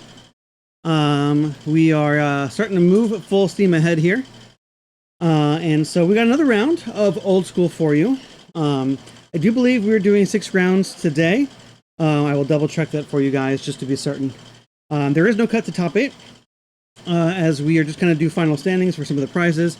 We're probably going to get first and second to play it out for the top seed, top prize. We'll see. But we're just, kind of having fun here, taking it easy. Nice day for Magic. So without further ado, let's get a look at our players here, and we'll get started. So we do have on the left-hand side, we do have Joe, and on the right-hand side, we have Brian. And it looks like we're going to be starting with some mono black shenanigans. If any of you know anything about me, I'm a big fan of mono black. It is a deck that I have played quite a bit to some success, so it's wonderful. Let me update the player records here real quick. Moving and talking real fast. All right, so both decks are fast, low to the ground aggro decks, and they attack in multiple ways by attacking the hand and attacking the life total. We're going to see our players start off pretty quickly here. Brian starting off with the Mox in the source for the Order of the Ebon Hand. Joe does follow up with the Rack, which is the opposite of Black Vice. And Brian's going to show the power of Dark Ritual here and follow up with the Senger Vampire. So Brian's putting a lot of pressure on the battlefield real fast. It looks like Joe has a white splash, which is good to see. He might have access to like Sword to Plowshares for this this vampire here. We might also see Paralyzed. Paralyzed would be a really good answer here for this this vampire. So they're just chatting about something here. Not entirely sure what at the moment, but we will see what they do. See if I can't... it looks like Joe's just kind of in the tank here, trying to figure out what to do. This is a pivotal turn, because if we don't make the right choice here, it could spell disaster as this vampire comes in and attacks us down to 0. Joe could also follow up with a Dark Ritual and a Royal Assassin, potentially. Oh, but we do have the Wrath of God here. So we do have Balance, which is going to remove both of Brian's creatures, as well as one of Brian's... actually, Brian only has 2 lands. So we're going to get rid of that, maybe some cards out of Joe's hand. So Joe deciding he needs to get rid of this field, so he's going to discard to match Brian's hand size. And we're going to go ahead and Brian will untap and start taking 1 now that he is in the range of the rack. So Brian asking some questions and Joe delivering some answers here. And Brian's going to utilize his mana advantage here by attacking Joe's mana. So Joe able to get out of the immediate pressure, but is still in a tight spot. He did discard some lands, so it was a very good time for Brian to go after Joe's lands. But he's going to follow up with a basic swamp, which is going to immediately get strip mined. And Brian's going to follow up with his own rack. Which Joe will take some damage on, but if Joe can't cast spells, he's going to draw out of this rack real fast.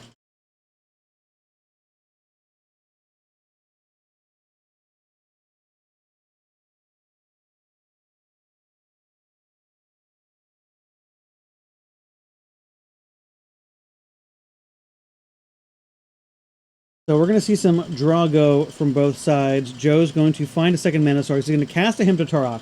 We're going to get Brian outside of this, back into this rack range real fast.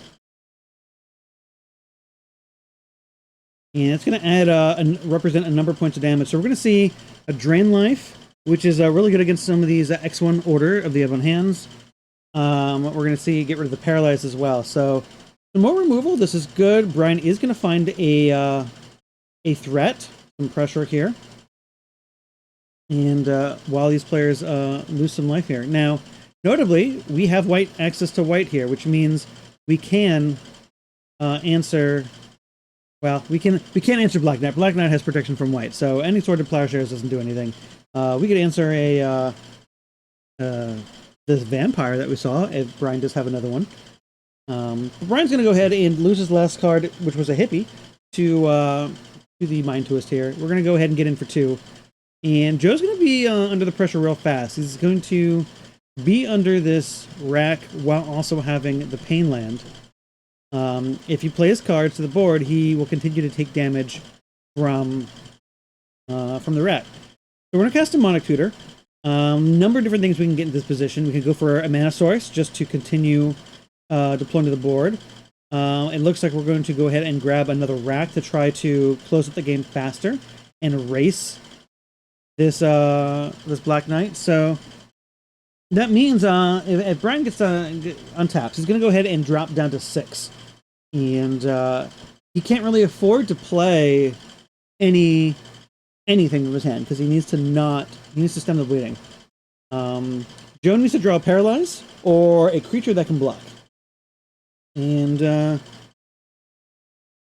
there aren't a lot of opportunities here to do that without also taking more rack damage. So it looks like we do have the Sword of Plashers in hand. Doesn't do anything against the Black Knight, and this Black Knight's going to get in and drop Joe to 3. So now we're in a precarious position that if we tap this, well, now we're just dead to the Black Knight.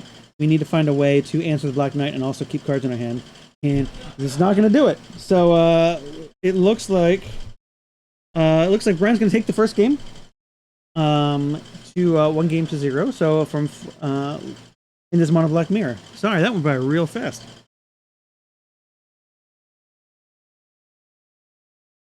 So as a mono black player, your advantage is by being very efficient, low to the ground. A lot of people tend to add white for disenchant and Sword of Plowshares, which is really good across the format as a whole. But it is a kind of a negative in this mirror because disenchant doesn't do a lot against all the 2/2s in the main mono black build. There aren't a lot of artifacts and enchantments you really care about. The racks can be important, but there's not as many. And the Sword of Plowshares, which are normally fantastic, are dead because half the creatures have pro white. So Joe's very likely going to end up taking those out for some additional options, and we'll see what kind of Brian brings to the table. But definitely don't mind the mono black mirrors. I call them mono black. Joe's obviously splashing white. Mono black in my heart.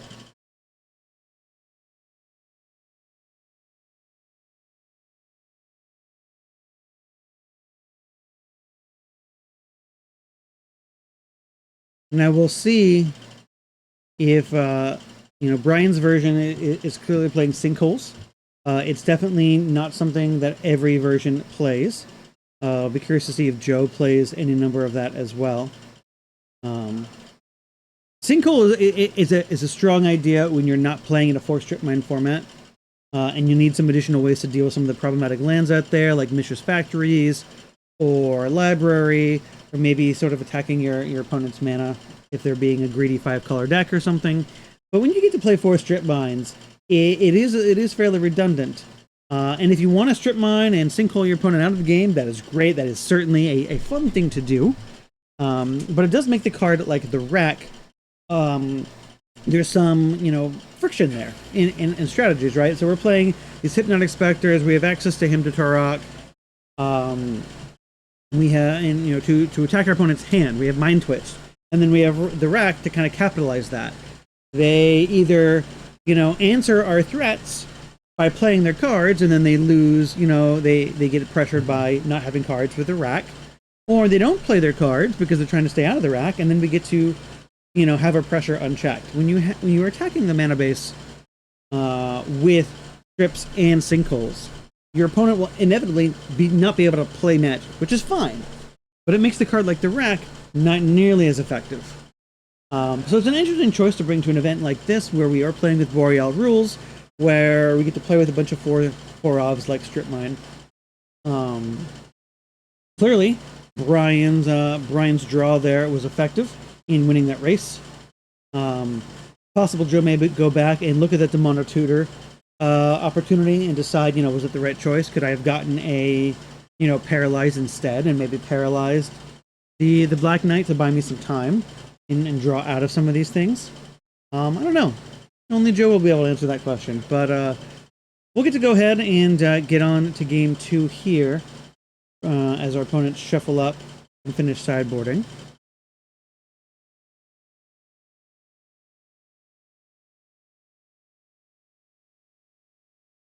One of the fun things about an old school event like this is these old school playmats that the players have. So as you can see, we have some of the original playmats from the era on the left, and an old school Mirage playmat on the right. Definitely feeling the vibes here. Definitely feeling the vibes.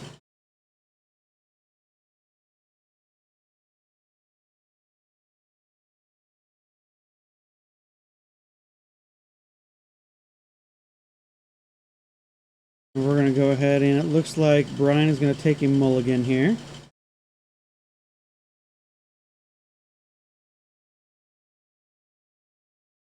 You want to give a shout out to those in chat watching us, whether you are paying attention and waiting on every play, or if you just have us in the background while you navigate your Saturday. We appreciate you spending some time with us. Joe's going to start off with a Mox Demonic Tutor. I don't know. I mean, I might do, depending on the contents of Joe's hand. It looks like we're going to tutor for Lotus. Okay, sure, that makes sense. Mana sources. That's what I was going to get to. Go for either basic swamp or something. We're going to immediately go Lotus Hippie. And indicating we don't have a land to play is a little sketchy in a deck that needs double black to really function. So we'll see here. Maybe we follow up with like a balance or something. Brian's gonna do his own Black Lotus impersonation and Dark Ritual into a Black Knight and a Rack here. And looks like we're gonna start off the party. Start getting some cards at random here. We're gonna pick it because that's what we do here in Old School. We're gonna grab the Strip Mine. That's a good hit. Gets rid of a mana source and a way to answer some Mistress Factories on the road. Not particularly good against Joe's draw right now, but it does prevent Brian from maybe deploying some additional mana sources. Brian notably not on double black on turn 2, so it's going to be challenging to play some of the other black cards in the deck, but we are going to see our Paralyze come in and grab this Hippie. Now we do have double black, so we're going to go ahead and fire off a Hymn to Torok to get rid of the last card, which is a basic swamp. So notably, Brian could have played the second black source, but decided to deploy the pressure instead, which I'm on board for without anything else going on. We're going to go ahead and crack in for 4 and apply the pressure. And now we're going to see what kind of answers Joe can do to stabilize here. So we're going to see another Hippie. This is fine. It trades with the Mistress Factory right now. It does not trade with the Black Knight. I do see a Paralyze in Joe's hand. I might have actually paralyzed the Black Knight because I'm not interested in trading and I'm not interested in taking more damage, but it doesn't matter. Brian's only going to attack for 2, so this ends up working out for Joe. We're going to go ahead and continue to attack Brian's hand, keep Brian at 0 cards, and we're going to follow up with a Paralyze now. And notably, Joe's going to be at 2 with not many cards in hand. It looked like we might have had... That looks like a Scepter, Disrupting Scepter. Okay. So we're going to go ahead and get attacked for 2. We don't really have an answer for this Mistress Factory right now. And then, let's see, are we within rack range? We have 4 cards. It looks like we've got the 4 cards. Okay, so looks like we drew a mana source. It's not going to help us do anything right now. Keeping Brian's hand low doesn't help us. We don't have a rack of our own. Looks like we deployed... Okay, Black Knight. Okay, so there we go. So, this will block. It's not going to do a very good job blocking. We're still going to be able to crack in for 2 here, or 3. So, we're going to go ahead and take 3. Joe opting not to block. I don't think, without the help of the rack, I don't think we are close enough that we can race. This Black Knight's going to help block and keep the damage, down to 3 instead of 4, with maybe 2 Mistress Factories attacking, but what Joe really needs here is another 2/2 First Striker. So then we can, potentially, bring out the wall of blocking here. But Joe's only at 4 life, and in most of the cases, the only way to gain life is to drain life, and we don't quite have the right amount of colored mana sources to make that possible here.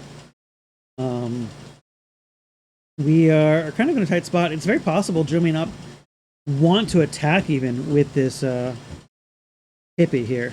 Oh, but we did draw the Chaos Orb. Chaos Orb is good. Chaos Orb is going to allow us to maybe answer this factory. which means the Black Knight can be on defensive duty.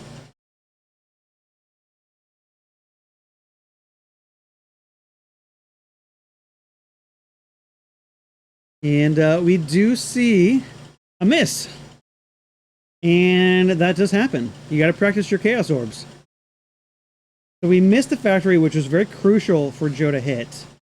Because now it means Brian is going to be able to kind of crack in. Joe does decide to leave the hippie back. He has to be back on defense. So this does mean that Brian can't attack all out profitably, but we will we'll see. We'll see what Brian's draw is here. He's definitely in the driver's seat here. And we're going to double block, okay, before first strike damage. Well, we have to go ahead and get the pump in here before we start letting damage happen.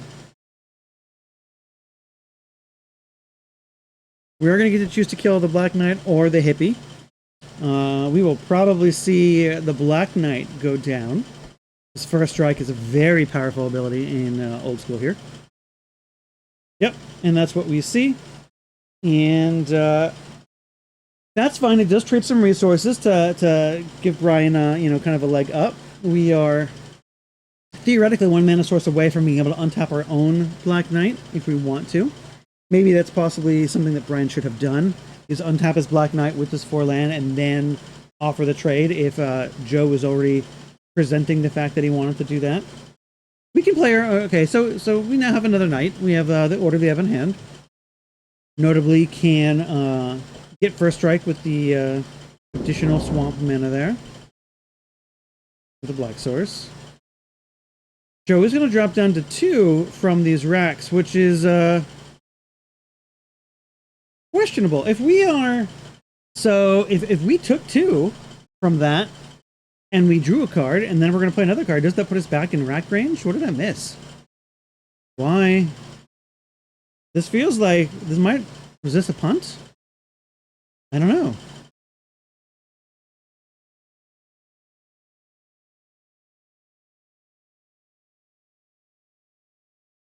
Perhaps perhaps it was the orb term that put us down and we equalized last turn.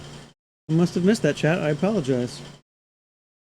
But we did follow up with our own Order of the Ebon Hand. Now, notably, it is going to cost us a point of life to give this Order of the Ebon Hand first strike. So, if we want to match our opponent's order. So, it's a little bit dicey, as we can activate this Mishra's Factory and attack. Now, what Brian could be concealing here is a Dark Ritual. But it looks like we're just going to trade, so we're going to attack for 1, is essentially what we have accomplished now. And that does turn off Joe's city. So Joe's decided to cash in that city then. We're going to him to Torok. Get rid of, it looked like a Dark Ritual and a Vampire. Okay, so we're going to play our own Hippie. That's fine. Hippies do bounce. But notably, we don't have another blocker. So we need another blocker for Joe's side. That will block. That blocks profitably. Okay, so we're back to parity here. And we're going to strip. And that's going to put the game away for Brian here. Brian's going to go ahead and win this game. 2 games to 0 here. In a relatively convincing fashion here. Having some good fast starts. Joe did start with Black Lotus that game, but he wasn't really able to capitalize as much as we'd like. Falling pretty quickly to the racks on Brian's side. So definitely showing the power of these black common cards on Brian's side. This deck does not need to be powered, so if you're looking at a good deck to play in Old School, this mono black deck is a very solid option. It's pretty inexpensive. You don't need to play with very few rares. You don't need to play powered. You don't need to play with your Mox Jet. You don't need a Lotus to be successful. The only rare that you really need in the deck, might be 1 Sungear Vampire. You don't need to get your Jusum Gens if you want. You don't have to play with the sinkholes either.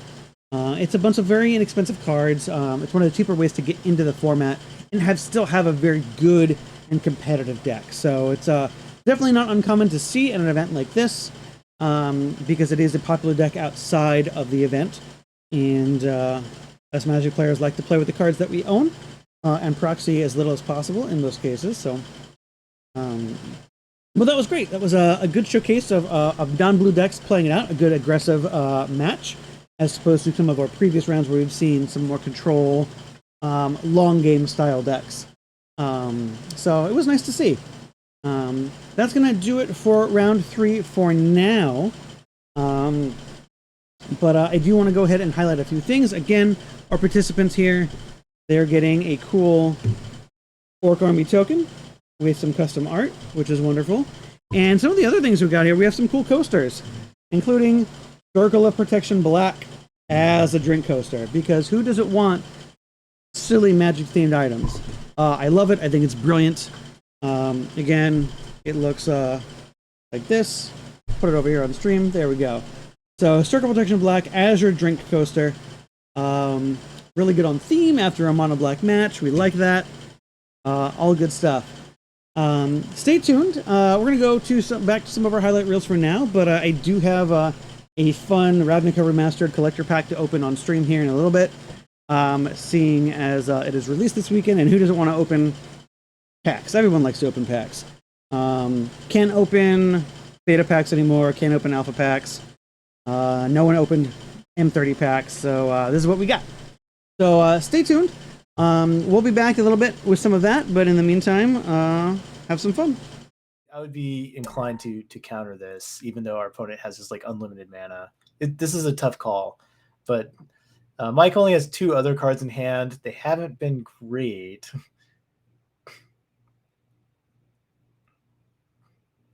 Yeah, I mean, one card he drew. Well, he might have drawn the fetch land this turn. Yeah. But yeah, this because of the symbiote, the Acolyte represents a lot of value. Yeah. Well, and even if he's got a humility, like humility's not the best. No, humility doesn't work because we're at this low life total, so we could actually lose to 1/1s if our card is humility, and we have to take damage of our Dark Art wastes. So humility could potentially not work out. Oh, so this resolving seems really good for Mike. Yeah. Now, so if we have land Wrath, it's not terrible. But yeah, what do we got? We got all this mana. Right? Our opponent isn't counting things. Luke several times has been called and then like revealed to have like a weak hand. Yeah.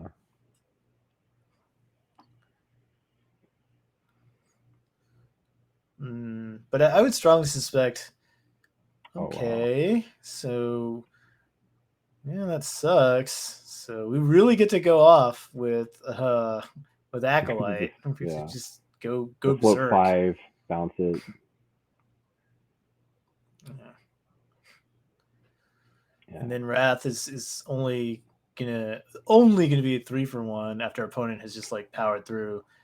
Now that the white mana, by the way, is tapped out, if there's a counterspell, I don't know, I would counter the Acolyte on the second time down or something like that, because we don't have to worry about getting Geddoned. Our opponents played a land and tapped their white source. Plow under. Oh, plow under. Plow under. So there is another pseudo Geddon effect in the deck. So far, Plow under has been a little underwhelming, but it's definitely a real Magic card right now. And Luke is rewarded for being disciplined. Because now, yeah, that would have been lights out. You could have buried the white source 2 cards. Yeah, we can do some stuff. We can still get things going on. But yeah, that was good on Luke for being so disciplined, and sniffing out that there was some haymaker in the works here. Is he attacking with the 2/1/1s? No, he's gonna tap them both for mana and then bounce the Acolyte. No, I think he's attacking. Attacking? It seems very odd. I thought he would have replay the Acolyte. Yeah, I'm a little lost on this one. Okay, so we get in chip shot 1 damage. Yeah. Yeah, like that. We just got in for one. Okay. So Luke, now's the time, Luke. If we have Wrath, it is time to play Wrath. You know, and it can't be humility. It's got to be. Got to be Wrath. White Source Wrath, right? I mean, We got White Source. Well, we just drew like a whole bunch of extra cards, so we could have bricked, but White Source Wrath is what we're looking for. has he played? Even though played a Wrath already? No, there hasn't been a Wrath, and there's been a bizarre dearth of White Sources. I'm suspecting that White Source is that a Wrath is in hand, but not a White Source, based on these hand gestures. Right. Yeah, we don't even have any other land. Ooh. Oh, that's Okay. Well, if we don't have land, we've got to have counterspell for this acolyte. We're gonna rumble in with some guys, some elves. We're gonna bounce the acolyte, and then we're gonna counterspell the acolyte on the way down. all right. I am gonna have to find some headphones because my headphones died. So Okay. well, one of my headphones died. I guess I can ride out this one for a little while. Okay. So more acolyte. What's up, everybody? All right, it's time to hang out in between round 3 and round 4. Like I said, we have a collector's edition, Ravnica Remastered. Notably not old school, so, you know, maybe you like this, maybe you don't. I don't know. I want to crack a pack, and I am the stream master today, so I get to make that choice. So here's what we're doing. We're going to go ahead and open up these things. It's fun. There's a lot of cool retro cards in here that are kind of cool. Who doesn't like cracking packs? So we're going to see what I can manage here. Now, first thing is opening this pack without damaging everything. And I don't ever open packs anymore, so I'm going to have to teach myself how to open this pack again. All right, so here we go. Okay. Let's see. Lots of fun things in this set to open.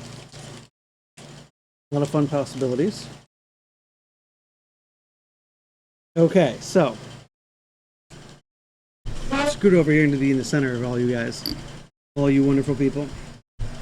Okay, so in here, first thing we've got, let's put some of these back here. So here's our token card. I'm going to put, let's see, there's 1, 2, 3, 4 potential rares, I think. All right.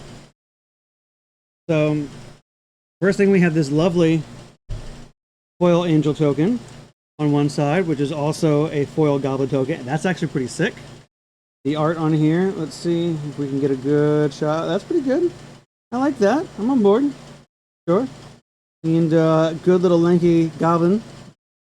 Sort of a goblin soldier there. Cool. Fun. You like that? We've got a pretty cool retro border foil Pteramander, which is pretty. I like that. We've got a couple more retro cards. Some Rhythm of the Night, something that makes tokens, or not Rhythm of the Night. What am I talking about? Good. Rhythm of the Wild. There we go. Rhythm of the Wild. Okay. So those are some sweet things. We got, let's see, it looks like a Boros Signet. Some other fun things. Let's look at our commons and uncommons here. Okay, so we've got, looks like, a Goblin Electromancer, whatnot. We've got, let's see, that's fun. A Cloudfin Raptor, one of those. Those were popular, right? Kind of a good pack, sort of. Signet for all you EDH types, cool. A number of other, hey, if you want to play Boggles, here you go. Here's some Boggle fun. All nice and shiny. Alright, let's go get to the meat and the potatoes. What do we get that we actually care about? So we've got a Retrofoil Rakdos. There we go. That's maybe EDH for fun. I don't know. Big ol' Legendary Demon. Cool. That looks pretty. We've got an Anime Tomic for all those EDH types as well. Fun. Sure. Why not? We do have a retro, Mizzix Mastery. There we go. Sure, another retro card. Fun. And to top it off, we do have a foil Bedeck and Bedazzle. So, yeah, it was a fun pack. Front pack. I opened one yesterday because I couldn't help myself, and we had three dragons in there and a retro foil shock. That was a lot of fun. This pack not quite as fun, but that's okay. It was fun. So hey, you know, cracking packs. Who doesn't like to do that? Premium content, right? Anyway, so updates on the event. We are in the middle of round 3. We are close to finishing that, which is good. So I'll go upstairs and grab an update here for us in a little bit, and kind of sort out when we expect round 4 to start. If I pull out my handy dandy timekeeping device, it looks like we have about 20 minutes or so, 18 minutes left on the timer here. We finished round 2 early and started round 3 earlier than anticipated, so it's possible we may get the next round of old school Magic back to you before time runs out in the round. We seem to be completing our matches ahead of schedule, which is the dream of every event that you participate in, so it's fun. So in the meantime then, we're going to take a bit of a break here. How many players in the event? So we have 26 players in the event. And so I believe we decided there was going to be 6 rounds. I'll double check on that. We're not cutting to top 8, so I think we're doing Swiss plus 1 just to get final standings. And maybe top, players 1 and 2 will battle for the top prize, which is a choice of, there has been 8 donated cards. I have to remember them off the top of my head. I think there's a Beta Blast, a Fork, there's oh man, I'm gonna go grab a photo and let you guys know next time I come back of what signed cards we've got. We got a bunch of signed cards for the top 8 players that they can kind of draft in order of their rank. So players 1 and 2 may battle out for the top choice, and if we can put that on stream, we will. So, but stay tuned. We're gonna go ahead and go to a break. Probably return here in the next 15-20 minutes or so. So sit back, relax, and we will be back. All right, everybody. We are back here for another exciting round of old school Magic. Move that there. Excellent. So we're going to go ahead and get started here with round 4 here momentarily. We've got another exciting round. This will be round 4 of our event. Getting close here to the end. We're now in the back half of our event. We do have Paul Garrett and Brian Espinoza back again on stream here. And it should be exciting. I know we saw Brian last round playing a mono black deck. I believe Paul is playing a deck that includes bolts and chain lightnings and psionic blasts, all the burn spells that we want to see. So that'll be exciting to kind of see those two kind of matchups play against each other. But yeah, welcome back to the stream, everybody. Again, this is Romancing the Stones Festival of Friendship. We're going into round 4 and we're playing some old school. So let's take a look at our players here, and they'll go ahead and get started here shortly. But it's been a lot of fun so far, bringing you some old school Magic. It's not something that we get to do a lot of, so it's very exciting when we do get to bring that to you. And we're happy to have you guys here. So thanks for those of you who have spent some of your time here with us. We are excited to bring you another game of old school here. So the players are going to sit here and decide who goes first. That's going to be fun. But for those of you who are still with us today, how you doing? Hope you guys are doing okay. Looks like we've got a grand total of 5 of you, so I appreciate all 5 of you who have chosen to spend your time with us right now. Paul here on the left did get the pair up at 2-1, so he is looking to Dream Crush Brian here. So we'll see what they can accomplish.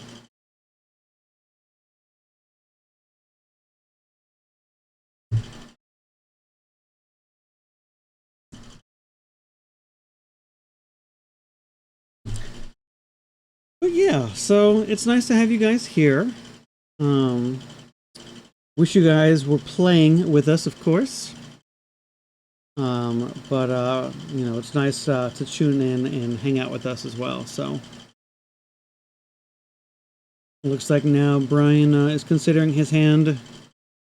Looks kind of interesting. We've got looks like we don't have many black sources of mana, which maybe make it a very difficult keep for Brian. Mono black deck does require quite a few black pips from black sources to cast all those black pips, so Brian going to the tank about this one. Alright, so it looks like he's going to keep. And Paul is going to start off here with a city and a mox. Excellent. Alright, well, we're going to start off with Brian's own mana acceleration. Whoa, we're going to see it. We're going to see Seneca Vampire? Is this what we're going to do? No, okay, so we're going to... Alright, we'll counter the him. Alright, sure, that makes sense. Paul dropped down to 19. Brian's got 3 black mana left out of his 5. Getting a counter spell out of the hand is not too bad. The rare ability to be able to cast counter spell turn 1, that's good. We're going to demonic tutor. What are we demonic tutoring for? Second black source maybe? No. Brian's deciding no, maybe not. Okay, we're going to play the knight, use our floating black mana to give it first strike so we don't take the mana burn here. That makes sense.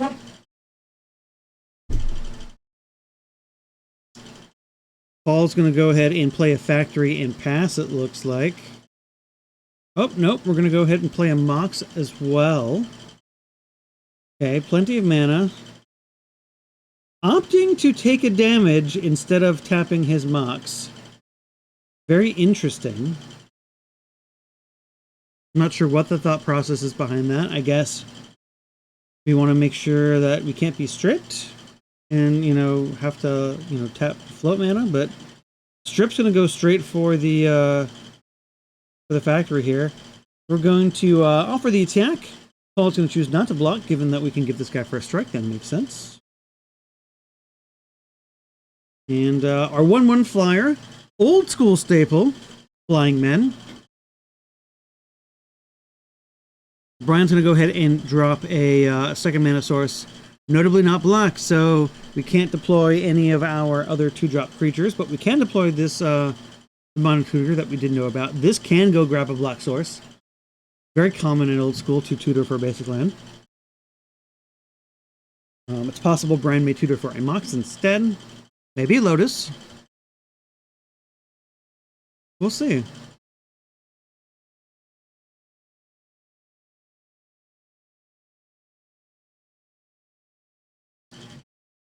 Knowing that there's blue cards in Paul's hand, if I have another black source, I might be tempted to go find a Mind Twist or, you know, another Hymn to Turok. Paul's going to take 2 damage and eliminate this threat, though, and continue the advance. So we're going to go ahead down to the very end of the end of our hand size and immediately cash in to draw 7 new cards. And Brian's going to lose the card he tutored for immediately. Draw 7 new cards as well. So Paul's going to go ahead and deploy a land, deploy the Black Vice, and immediately start applying some real pressure to Brian here. Now, Brian has drawn a full grip of new cards. We'll see if that turns out to be, you know, enough here to get him back in. If he can apply some more pressure, Paul's at a very low life total. He's at 10. You know, when your deck is full of 2/2s, you can close that gap relatively quickly.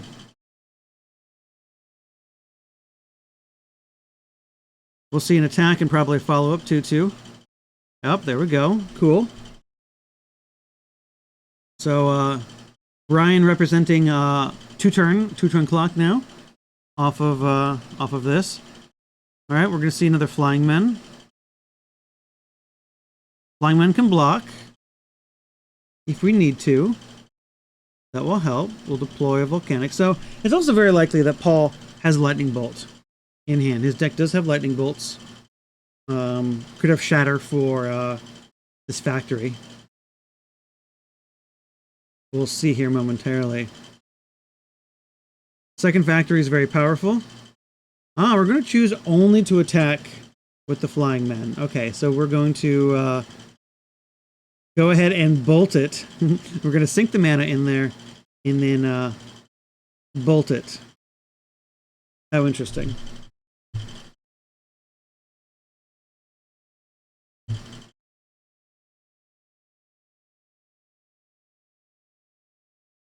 There we go.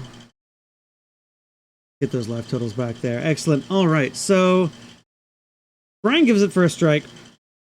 Paul says before first strike, bolt it. Keeps his flying men. Paul's able to continue by untapping after Brian follows up with a hippie. So that makes sense why we didn't attack with the factories. We wanted to be able to cast and cash in on this hippie.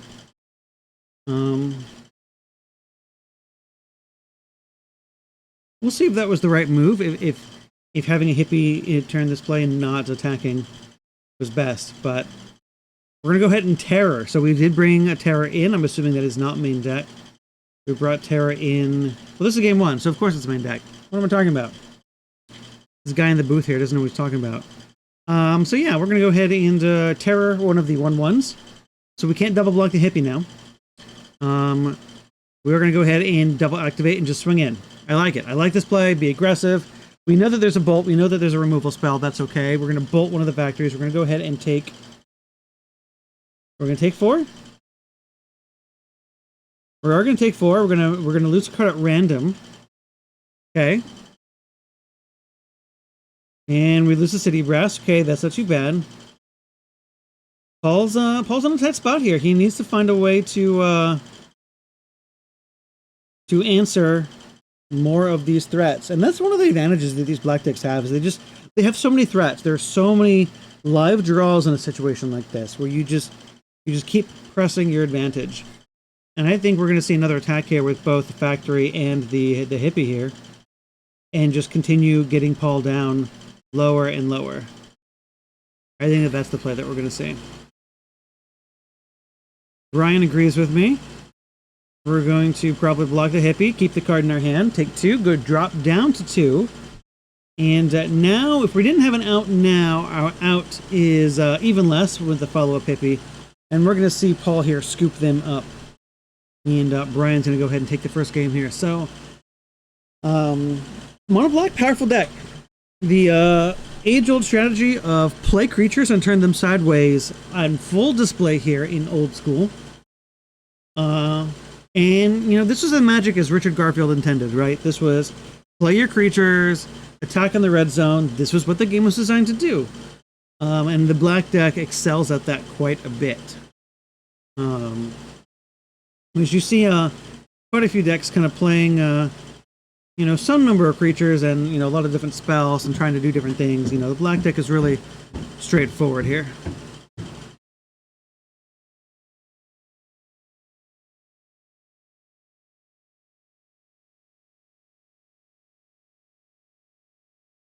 It'll be interesting to see what we've got to bring in for sideboard. Mono black typically have some number of drain lives. That seems good if your opponent wants to be aggressive, gain a little bit of life. It's it can be mana intensive, right? Because you do need your 2 mana to get started. But even like, you know, picking up a life point here or there, killing off a flying man or something, you know, or just, you know, hitting your opponent for a couple damage, you know, isn't the worst. It's possible we might have some extra paralyzes in there, you know, if we suspect something like a Serendib. Paralyze great against Serendib. And just in general, too, I think the black decks are good against this style of kind of blue-red burn. You know, Serendib doesn't race a 2/2 profitably very well. You do need some additional threats. So there's a lot already in advantage for this mono black deck, but Paul can have something, you know, he could have like an Earthquake. Earthquake is very good against a field full of 2/2s. So we'll see if that comes in. Maybe some additional shatter effects for the Mishra's factories, as well as maybe some of the artifacts that could come out of Brian's deck, like the Rack or Disrupting Scepter. Disrupting Scepter is a very good card against a deck like Paul's that wants to keep cards and have answers. So we'll see. We'll see what comes of this and what we find.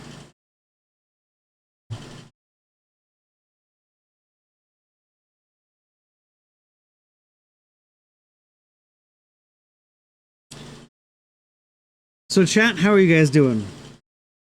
How is it going for you? How is your Saturday? Most of you, it's probably Saturday afternoon, I guess. Hope it's lovely. Hope it's everything you want it to be.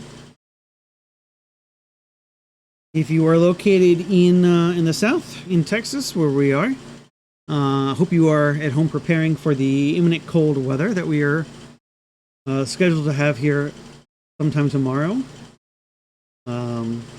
It is possible that we may have some difficulties weather-related in streaming tomorrow. It is unclear. It is supposed to drop very, very cold for Austin. And if we have some precipitation, that means ice. And if you've paid attention to the news regarding Texas and weather, we don't know how to deal with ice very well at all. And we tend to lose power. So we will do the best at all to bring vintage to tomorrow. But for now, we can settle for our old school of that is happening right now. And Paul started off with a Flying Men. And Brian has started with the Rack. The game is afoot here. So Paul's going to go ahead and attack on his turn 2, bring Brian down to 19. Brian's going to go ahead and follow up with an Orborg and a Order of the Ebon Hand, which is going to be, looks like it's going to be met with a Ancestral Recall at the end of turn. Okay, that's fine, sure. Paul's going to go ahead and untap here with a Full Grip, and we'll see if we can't find an answer for this threat. That's what we're going to do. We're going to go ahead and swing in, drop Brian down to 18, and Chain Lightning the 2/2. Perfect. This is exactly as Paul has drawn it up. And Brian's going to continue deploying threats. So we're going to go ahead and drop a Factory, drop a Black Knight, and play a Rack, being very efficient with the mana. Black Knight meets a Bolt, and Paul's going to continue providing pressure. Now, Flying Men is going to chip away at Brian's left total, but it's definitely not going to be the thing that closes out this game. So we're going to have to see if Paul can find another threat here. The Serendib is a good choice for that. That is solid. That's exactly what we need. Notably, we leave a mana source open for another Bolt if we have it. Maybe for Spicy, a Horse Spike. However, we got. We bring in City in a Bottle. So City in a Bottle, a very weird Magic card. Let's bring that here. City in a Bottle is a card that you're never going to see printed anything like this again. It is a card that allows you to attack cards from a very specific set of Magic. So we're going to go ahead and take a look at that here. So City in a Bottle. All cards from the Arabian Nights must be discarded from play, except City in a Bottle. While City in a Bottle is in play, no further cards from Arabian Nights can be played. So it doesn't quite work exactly that way in Old School. It is errated slightly. But essentially it reads now, when it comes into play, destroy all cards from Arabian Nights. That includes Flying Men and Serendib Efreet. And it also includes City of Brass. Key thing. It also then reads that you cannot, while it's in play, players cannot play Arabian Nights cards. So, all of Paul's, primary win conditions here are going to be, taken care of and answered by this one 2 colorless artifact here. So, Brian's going to follow up here with some Hymn to Taurox, which further his Rack plan. And Paul's going to then start leaning heavily on this Mishra's Factory. As it's really the only win condition he gets to have that sticks outside of direct damage spells. Brian playing the second factory is going to be real big for him. It's going to allow him to really take over the game here. So advantage bar high in Brian's favor here as we deploy more threats and leave Paul kind of in a tight spot. He does find another Mistress Factory and is able to deploy that. That will stop most of Brian's threats from attacking profitably. But it is going to subject Paul to another round of damage from the rack. If the game goes long, though, this Order of the Ebon Hand can start punching through some damage. If Paul's not careful. Oh, okay. Well, now Paul's in a tight spot. We've got a big 4/4. It's too big to bolt. Unless you bolt it twice. Paul says, I can't beat that. So here we go. That hurts Paul. We really wanted those bolts to deal with some of these other cards, like the Mistress Factories, but we're going to have to settle for our own factories. And, alright, let's do a first strike check. So we can make this at least a 3-power first striker, and we can make it a 4-power non-first striker. So we can go ahead and trade. We're going to go ahead and give it first strike. We're going to go ahead and decide to pump it. And now it looks like we have lost the fight. So that was a rare misstep from Brian there. Definitely not something that I think he thought through for the moment. He needed at least one more black source to at least trade. Paul may have drawn out of... Nope, he has not drawn out of the rack range. So having to cast both those bolts. All we need to do is find a way to pressure Garrett's hand here. He's going to go ahead and draw a card, and now we're out of the rack range. Which is great. Maybe this might mean we can draw out of this and find some threats. But we're going to draw a Chaos Orb, everyone's favorite old school card, and we're going to immediately cash it in, and we're going to miss. We're going to miss. So we get to go ahead and keep our Mistress Factory and have some excitement here with the Chaos Orb. We're going to immediately draw and deploy our Black Knight. So Brian seems to be in top deck mode, sitting in a bottle, likely keeping Paul from deploying any of his real threats. And Brian's own Mistress Factory is keeping Paul's Mistress Factories in check here. I still think Brian is favored to draw out of this. He just needs to draw, maybe a couple hymns to get out of this. Maybe some more tutus to fly over, or just to kind of get through. Strip mines are also very good here. As now we can attack profitably with our own factories here. So we're gonna do some clever stuff. We're gonna animate our other Mistress Factory and use the one that has been targeted with Strip Mine to give it +3/+3. This is good. This really only punishes Paul if Brian has Paralyze still in his deck. So Brian can go ahead and attack, and we're gonna come in and do this. We're gonna cash in this blast to deal with the other Mistress Factory. We're still going to take 2 damage from it and take 2 from the Black Knight and drop down to 2, but we have successfully eliminated the 2 factories on Brian's side. So if Paul can draw into more factories, we might be able to turn on the advantage. Paul's going to go ahead and immediately turn sideways. This absolutely signifies something. It looks like that something is a time walk. If we have a bolt in hand as well, then maybe we can attack again and clear up this 2/2. But it looks like we don't have an answer, so we're going to rely on this factory to get out. So that tells me now that if Brian can draw strip, the game is over. Alright, there's another 2/2. Alright, so let's see. Do we have an answer for the other threat here, or has Paul unable to win the game? Buongiorno. Everyone, ladies and gentlemen, that is Simon joining us in the booth. That's the end of this match. Ooh. So it looks like Paul did draw a bolt. Brian is running the Underworld Dreams, which is going to close this game out very quickly. Paul has an answer in Boomerang. To buy him a turn, find a counterspell. We'll see if that can happen. This is a good game of Magic, everybody. Alright, we're going to battle in. Brian's going to drop down to 13, it appears. Alright, do we have a counterspell? Brian drops to 11, okay. No, okay. Paul's down to 1. Do we have another Boomerang? Or a way to deal 11 damage this turn? Not looking good.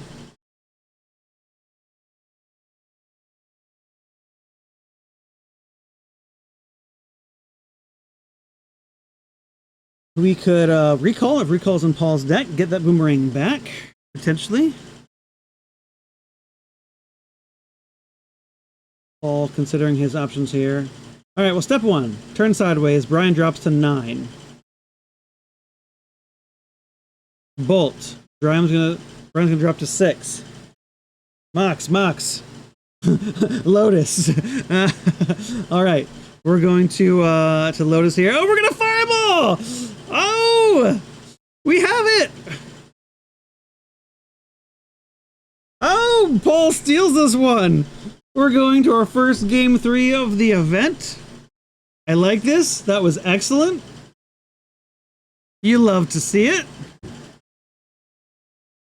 Wow. Paul at 1 with the Mox Lotus Fireball. Alrighty. Well, that was exciting, everybody. I hope you found that as exciting as I did. That was great to see.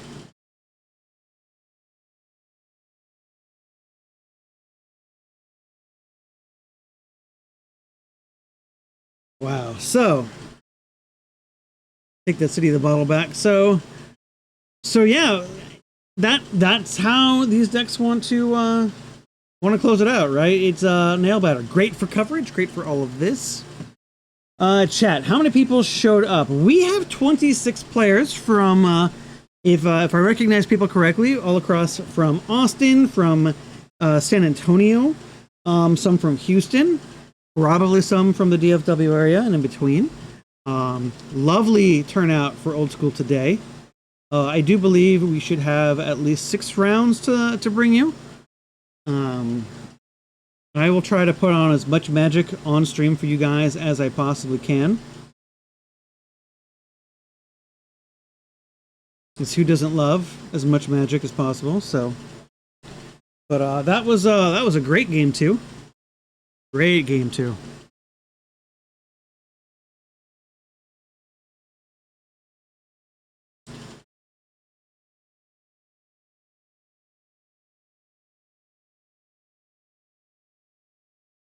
How many from San Antonio? I wish I could tell you the exact number. Unfortunately, I am streaming from the basement of Tweety's Bar, which means the only thing I have for company are you lovely fine people in the chat and a bunch of basement noise. So I can't actually see everyone who's upstairs, and I go up for air every now and then in between rounds, but I have not seen or been able to do a count of all of our San Antonio people. But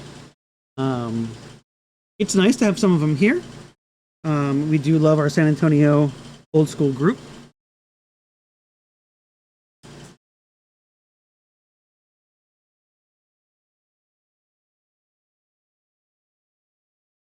I am looking forward to the next Battle of the Alamo. Whenever they decide to host that event.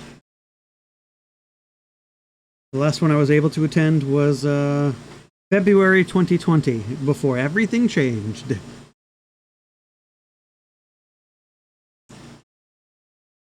So as our players shuffle up here for Game 3, Brian's going to be on the play, which I think favors the black deck. I think the black deck is favored in this matchup a little bit. It's got a bit more consistent threats, I think. But being on the play can be a real advantage, especially if you can power out, a Dark Ritual, boosted play in the first turn. Like a hippie is very good at attacking Paul's deck if Paul does not immediately have a bolt for it. We've seen the double ritual 5 mana play, which could easily turn into a Sungear Vampire, so we'll see. Brian notably going to go ahead and take a mulligan here, and Paul is going to say, hey, hold up, it looks like I am deciding on my hand as well. So Paul, considering his hand, he might take a mulligan here as well.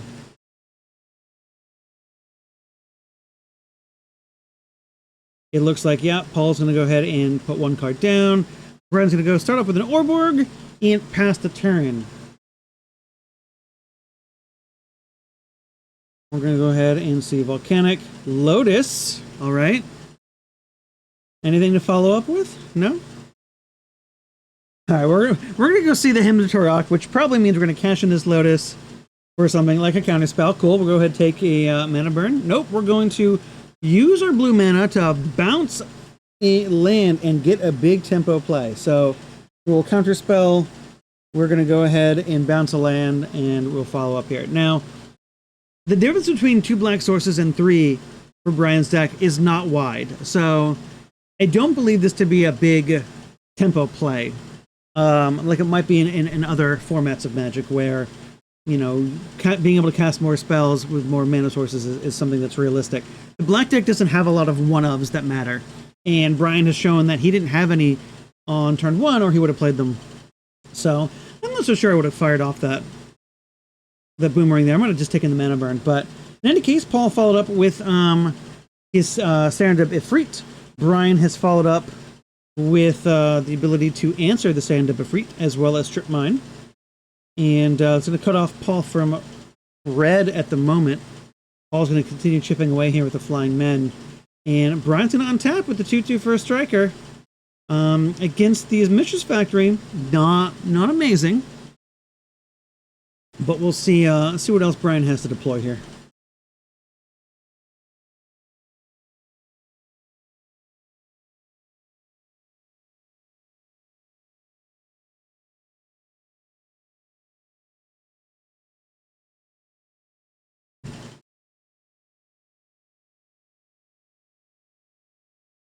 Brian's going to go ahead, play another Swamp, and deploy Hippie. Great. Hypnotic Spectre. Love it. Choose not to attack. That's wise. Mistress Factory is doing a very good roadblock impression. Paul's going to go ahead and choose to deploy a Chaos Orb here, opting to leave one factory untapped. And now it looks like we're deciding if we're going to attack, which doesn't seem like we're going to, which makes sense. There is a Hypnotic Spectre there. Paul's going to go ahead and get his land stripped. And it looks like he's not going to... Okay, he's going to go ahead and activate the orb. We're going to go ahead and decide, do a quick attack. And we're going to miss. And another flipped orb flip misses. I think on stream now we are 2 for 2 on our orb flip counter. Note to the producers, please put an orb flip counter on the stream, on camera.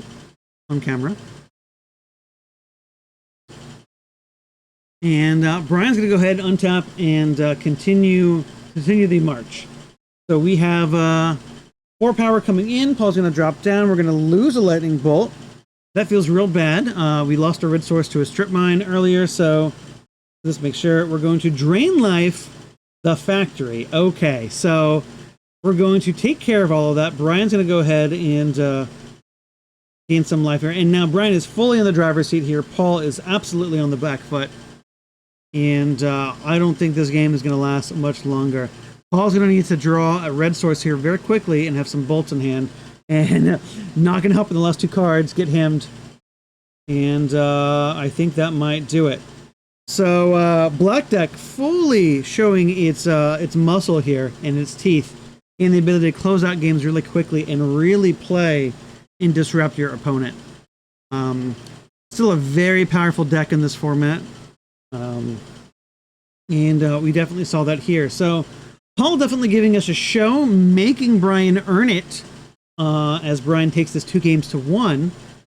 But we definitely saw the Black Deck's power fully on display there. And not to the blue-red deck's, chagrin, right? It had a lot of play to it. It had plenty of counterplay, as we saw. It had a lot of interaction. It was able to do some interesting things. We had boomerangs to bounce some permanents to keep us alive, and that mattered in game 2. We had the ability to kind of come out of nowhere with a fireball. So just, 2 really good decks. Really great match of Magic there. Enjoyed that one. So that's going to do it for our round 4 coverage for the moment. We're going to go ahead and take a bit of a break. During that break, we will then bring you a lot of the replay video that we've had for you so far. So please stay tuned, watch that, hang around. As soon as I have more information about when the next round is going to start, I will let you know. I suspect we don't have too much time, as that round did go to 3 games. So I'll bring that to you as soon as I know. But for the time being, stick around, hang tight, and we'll be back. What's up, everybody? Round 5 will be starting here shortly, so if you are around the house doing whatever, waiting for the next round to start, it will be starting here momentarily. So hang on, sit tight, and we're going to bring you the next round of Magic here.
Oh, what's up, everybody? Welcome back to Romancing the Stones Festival of Friendship.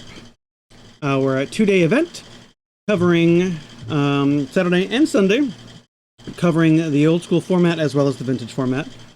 And it's good to have you guys here. How are you guys doing? It's been wonderful to chat and bring you old school today. We're going into round 5, which I've been informed is the official last round of the event for all sorts of silly reasons, but we're going to bring you the only 2 undefeated players, so this is certainly the feature match of the event. We may or may not have some more old school action on stream afterwards. We're going to kind of trade it up, maybe have some exhibition matches, but we're going to bring you the last round of the event now and figure out who is the undefeated champion of the old school portion of the Festival of Friendship. So we're excited to have you guys here. It's wonderful to have you. Hope your Sunday or Saturday is going well. Wish you guys could be here playing with us, but we're happy that you have chosen to be with us on stream today. We appreciate that. So let's go ahead and tune into our players here.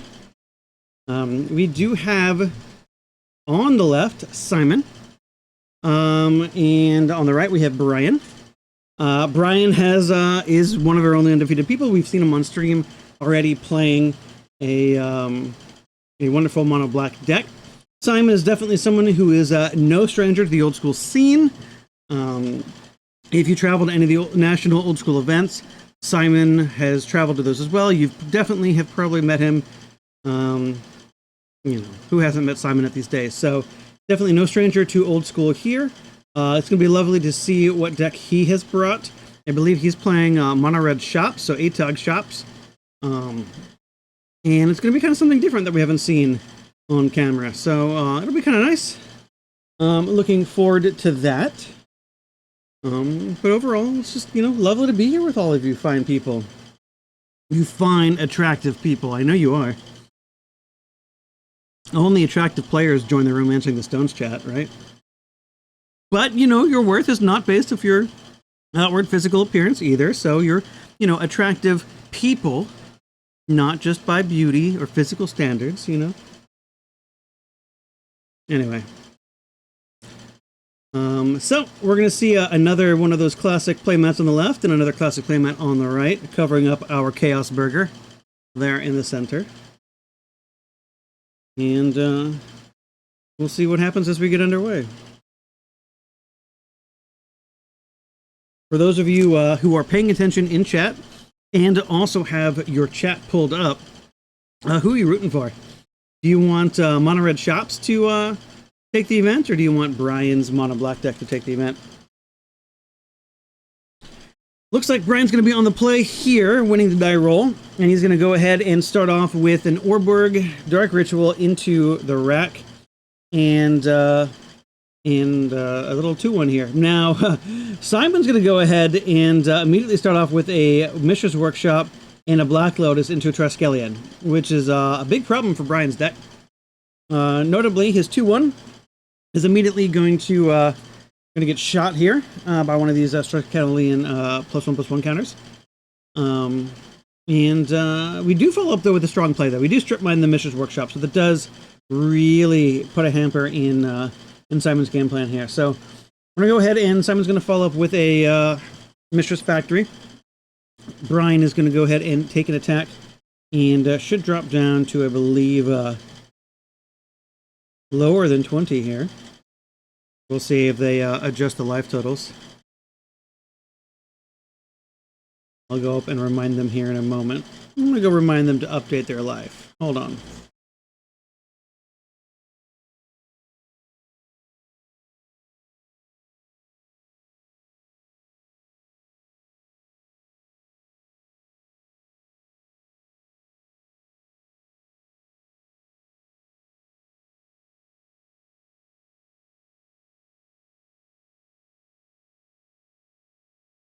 We have success.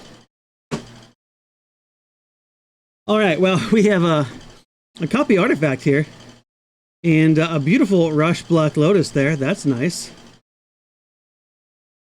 And it looks like we're gonna copy artifact on the Triskelion, and that's a real bad spot for this mono black deck. We are stripping the underground here, or the volcanic, but we're already well behind here, and it may be time to start trying to block. We're probably going to see some counters get removed here, because if we just take this attack, we might even be dead on board.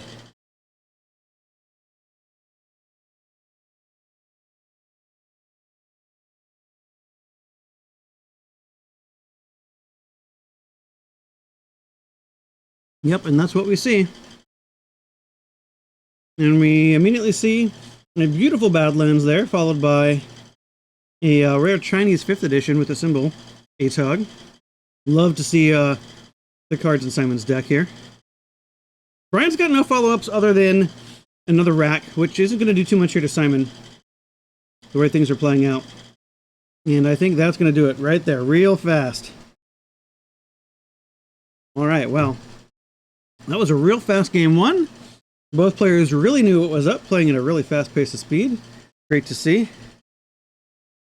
Oh, Roman Santa asks, who is this person in chat? I don't know who this person is, but we're going to we're gonna get rid of that.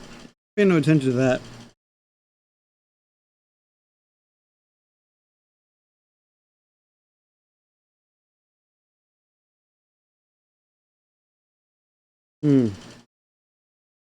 Silly, silly, silly.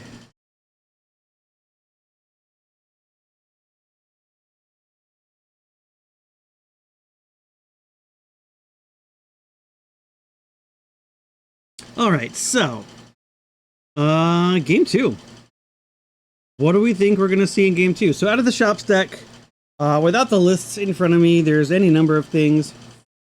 There's probably an Earthquake or two out of Simon's deck, very good against the mono black deck. Brian's deck, terrors are not very good against artifact creatures. If we've got access to more paralyzes, we're probably going to see those. But it's really hard because paralyze is not very good against the Triskelion. And that was a really perfect start out of Simon. Hopefully we see some more out of that from Brian here. Simon showing us that 3 mana on turn 1 is great, but 6 mana is better.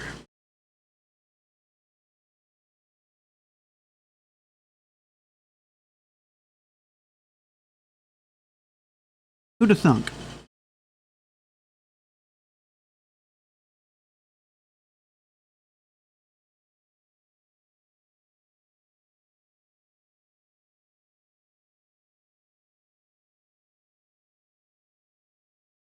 So while we wait for them to finish sideboarding here, how you guys doing? Good to see you guys. Well, it's good for you to see me. I can't see you, but I like to see you in chat. Happy to have you guys hanging out with again. Again, we are live from Tweety's Bar here in Austin, Texas, and I am coming to you from the basement. As you can see, basement background, basement noise. You know, this is what we do. This is a basement stream. So it's nice to have you guys here. It's wonderful that we were able to have such a great location. So shout out to Tweety on that. That is wonderful that he is able to provide us this kind of location for us to play Magic in. It's truly wonderful. So this is the 3rd time we're streaming from here. We've streamed our previous 2 invitationals. And again, Romancing the Stones, we do have an invitational at the end of the year. If you win one of our vintage or middle school events, you do get an invite to that. Our vintage event tomorrow does give you an invite to our end of year invitational. So if you want to check out what that is, it is a multi-format event. It is half middle school, half vintage. And you can see our previous streams of that event and some of our previous winners. It's a lot of fun. It's a lot of great time. So our vintage events are usually in person. They're all proxy friendly. Our middle school events are kind of like pre-modern, if you've ever seen pre-modern.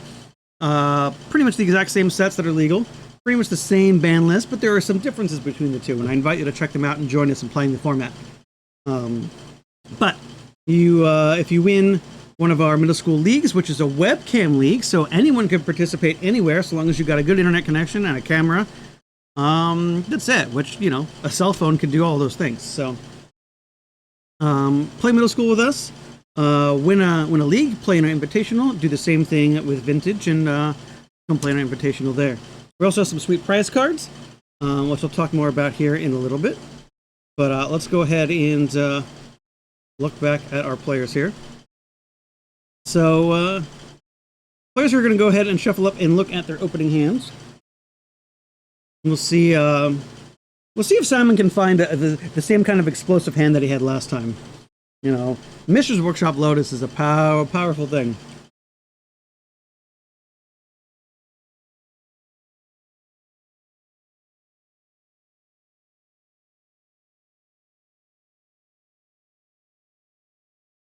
We'll see here. It looks like Brian's going to take a mulligan.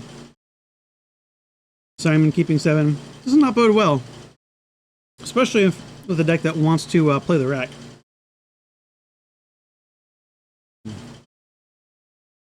We'll see here. Alright, it looks like we got a Mox in hand. That's helpful.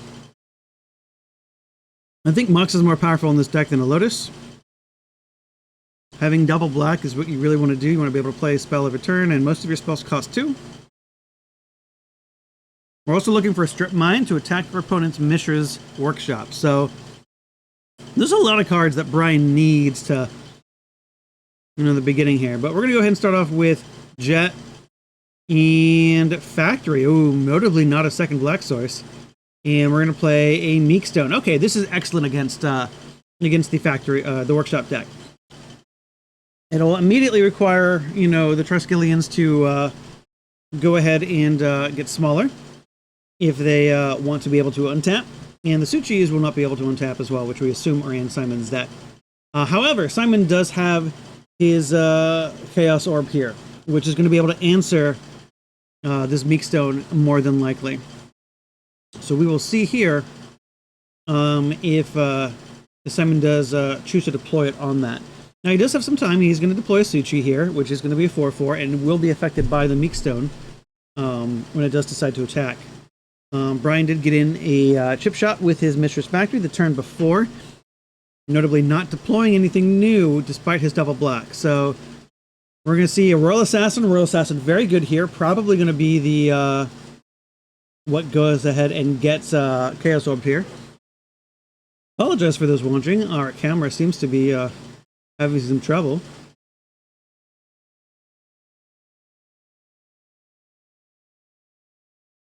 This is the quality you can expect from my basement stream. But we may go ahead and reset this here in just a moment.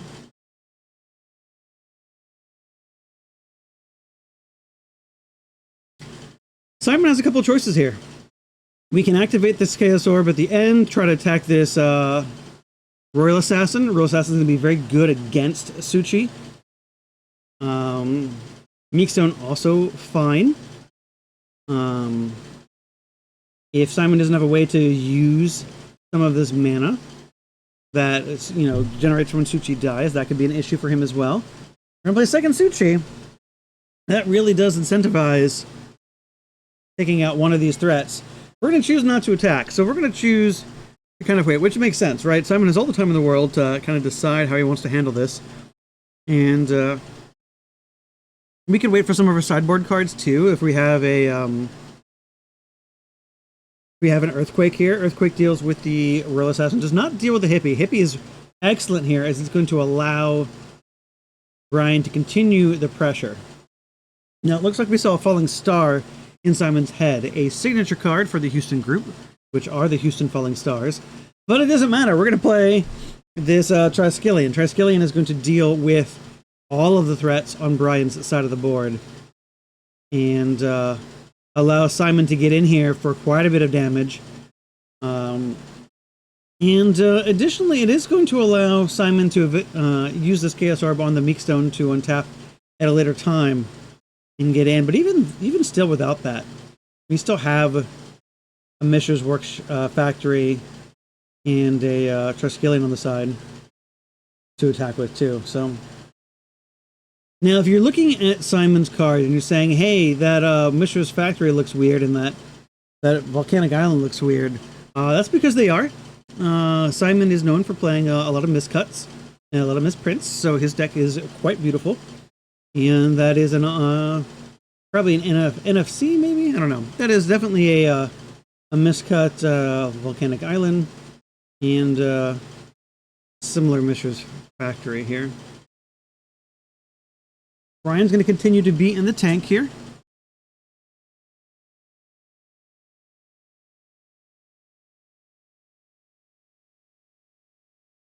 Deciding kind of what he wants to do.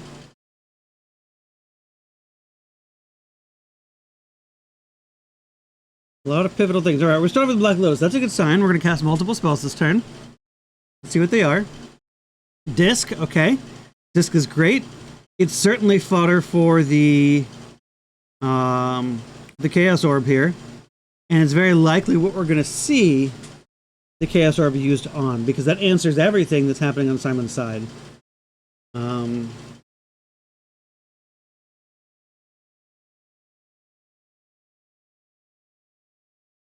It's possible we might just see Simon go attacking with the factory and the Triskelion. You know, if we have Brian under pressure, Brian doesn't have any real pressure. Maybe he decides he wants to use this orb on Mishra's Factory when the disc gets activated. I'm not sure. Nope. Simon just wants to get rid of the disc. I think this makes sense. All right, so we're going to go ahead and flip from a height of at least 1 foot. And we're going to see... All right, so he chooses to use this card as a proxy. I think that's fine. He nails his flip. Simon does Season Orb Flipper. And disc is gone. And Brian's Gambit has not quite gone the way he had hoped.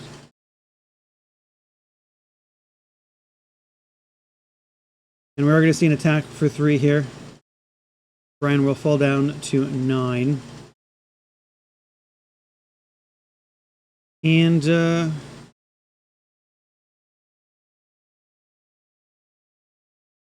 sorry, I had to adjust the game win there. Simon is up a game. Brian is not up a game. Apologies for that. So Brian doesn't have a lot going on here. We are going to animate dead a Royal Assassin here. I like that play. I think that is great.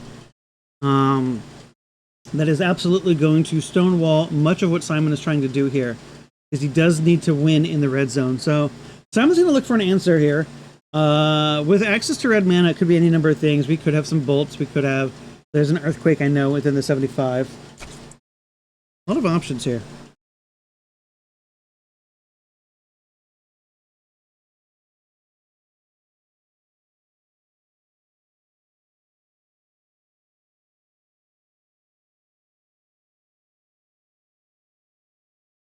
We're going to see Falling Star. All right. Let's see. What does Falling Star do, everybody? It does damage. It's another dexterity card. So Falling Star allows our opponent to flip a card, Falling Star in this case, and it's the same thing as the orb, but it is 3 damage. So in this case, you can deal 3 damage to the Royal Assassin, which is great. So that's what we do here. We Falling Star the Royal Assassin. That allows us to continue getting in for 3. And Simon's showing he does not care about the Meekstone, and which is fine. He's got plenty of pressure going on right now. And we're going to go ahead and animate dead his Triskelion, which is the trap that Brian fell into. And Brian's got a swamp, which means his Fellwater Stone taps for black mana. And we're going to go ahead and get this Triskelion back. And that's very likely going to be kind of lights out here. We're going to need to find a strip mine for this Mishra's factory, but things are going to touch. Ooh! Okay. So I'm going to stretch my brain here and know that that is a, I think that's Portal to Phyrexia. Let's see. What is that? That is, no, not Portal to Phyrexia. That is, oh my gosh. Now I can't remember. Gate to Phyrexia. Thank you, chat. Old school Reddit on Falling Star. Yes, perfect. Gate to Phyrexia. Let's pull it up here. even though the game is over, we're going to go ahead and pull this up and take a look at Gate to Phyrexia. Sacrifice a creature, destroy target artifact, activate this ability only during your upkeep. So it would have been a good way to combat some of the artifacts that were coming out of Simon's deck. But Brian did not live long enough for that to be effective. So that makes Simon our undefeated player of the Romancing the Stones Festival of Friendship. He's going to take this game 2-0. If you've tuned in to the stream during the day, we only had one match actually go to Game 3, so a bunch of 2-0 matchups, and always fun if you're the players. As coverage, we would love to bring you more Magic, but it's been fun. So that is the end of the official part of the Festival of Friendship Old School event. We are only playing 5 rounds today. Simon does advance to undefeated at 5-0. But stay tuned. I do not believe that's going to be the end of the Magic for today just yet. I think we might squeeze another game or so on stream just yet. We're going to find out. It's still early in the day. People still want to play Magic. I don't know. You know, we're all having fun here. So stay tuned. We will be right back. And I'll be able to give you more information about what the rest of the stream is going to end up looking like, if there is any. So stay tuned, and we'll see you back in a bit. What's up, everybody? Don't need this. I think that is going to do it for today when it comes to streamed old school Magic. We do thank everyone who has sat with us in chat today. We do appreciate you hanging out with us today. It's been a blast. If you're just tuning in, I apologize. You've missed most of the show. This has been the Romancing the Stones Festival of Friendship Old School Magic Day. Tomorrow, though, we are bringing you more Magic starting around 11 a.m. Central Time. Now, that is contingent on us corralling all of the Magic players. And if, you know, sometimes that can be a challenge. So we will be starting tomorrow around 11-ish or so. Bringing you Vintage Magic. Now that is our competitive event of the weekend. We will be cutting to top 8 there. We will be playing to draw out a champion to win an invitational spot at our end of year invitational. If you haven't heard of our invitational or haven't participated in any of our events, we host an invitational event at the end of the year. So during the year, we host a series of events, usually middle school and or vintage. And these events happen throughout the year. Each winner of those events gets invited back to the end of year invitational, which is a dual format event covering middle school and vintage. Players will play 3 rounds of vintage, then middle school, and we usually cut to a top 8 or top 4, usually top 4 or so, and do vintage to finish that out. You can see some of our past invitational events if you go to our YouTube channel. If you don't know where that is, you can just search for Romancing the Stones or Stones Vintage to find that. Also, hit us up in Discord. We'll be happy to shoot you the link to some of those videos. But it's been a wonderful day today. It's been a pleasure to have anyone who's hopped out in chat and chatted with us. But we look forward to bringing you more Magic tomorrow. So tune in tomorrow where we will bring you more Vintage. And that'll be great. So that's going to do it for today. But we thank you guys for watching. And we'll see you guys tomorrow.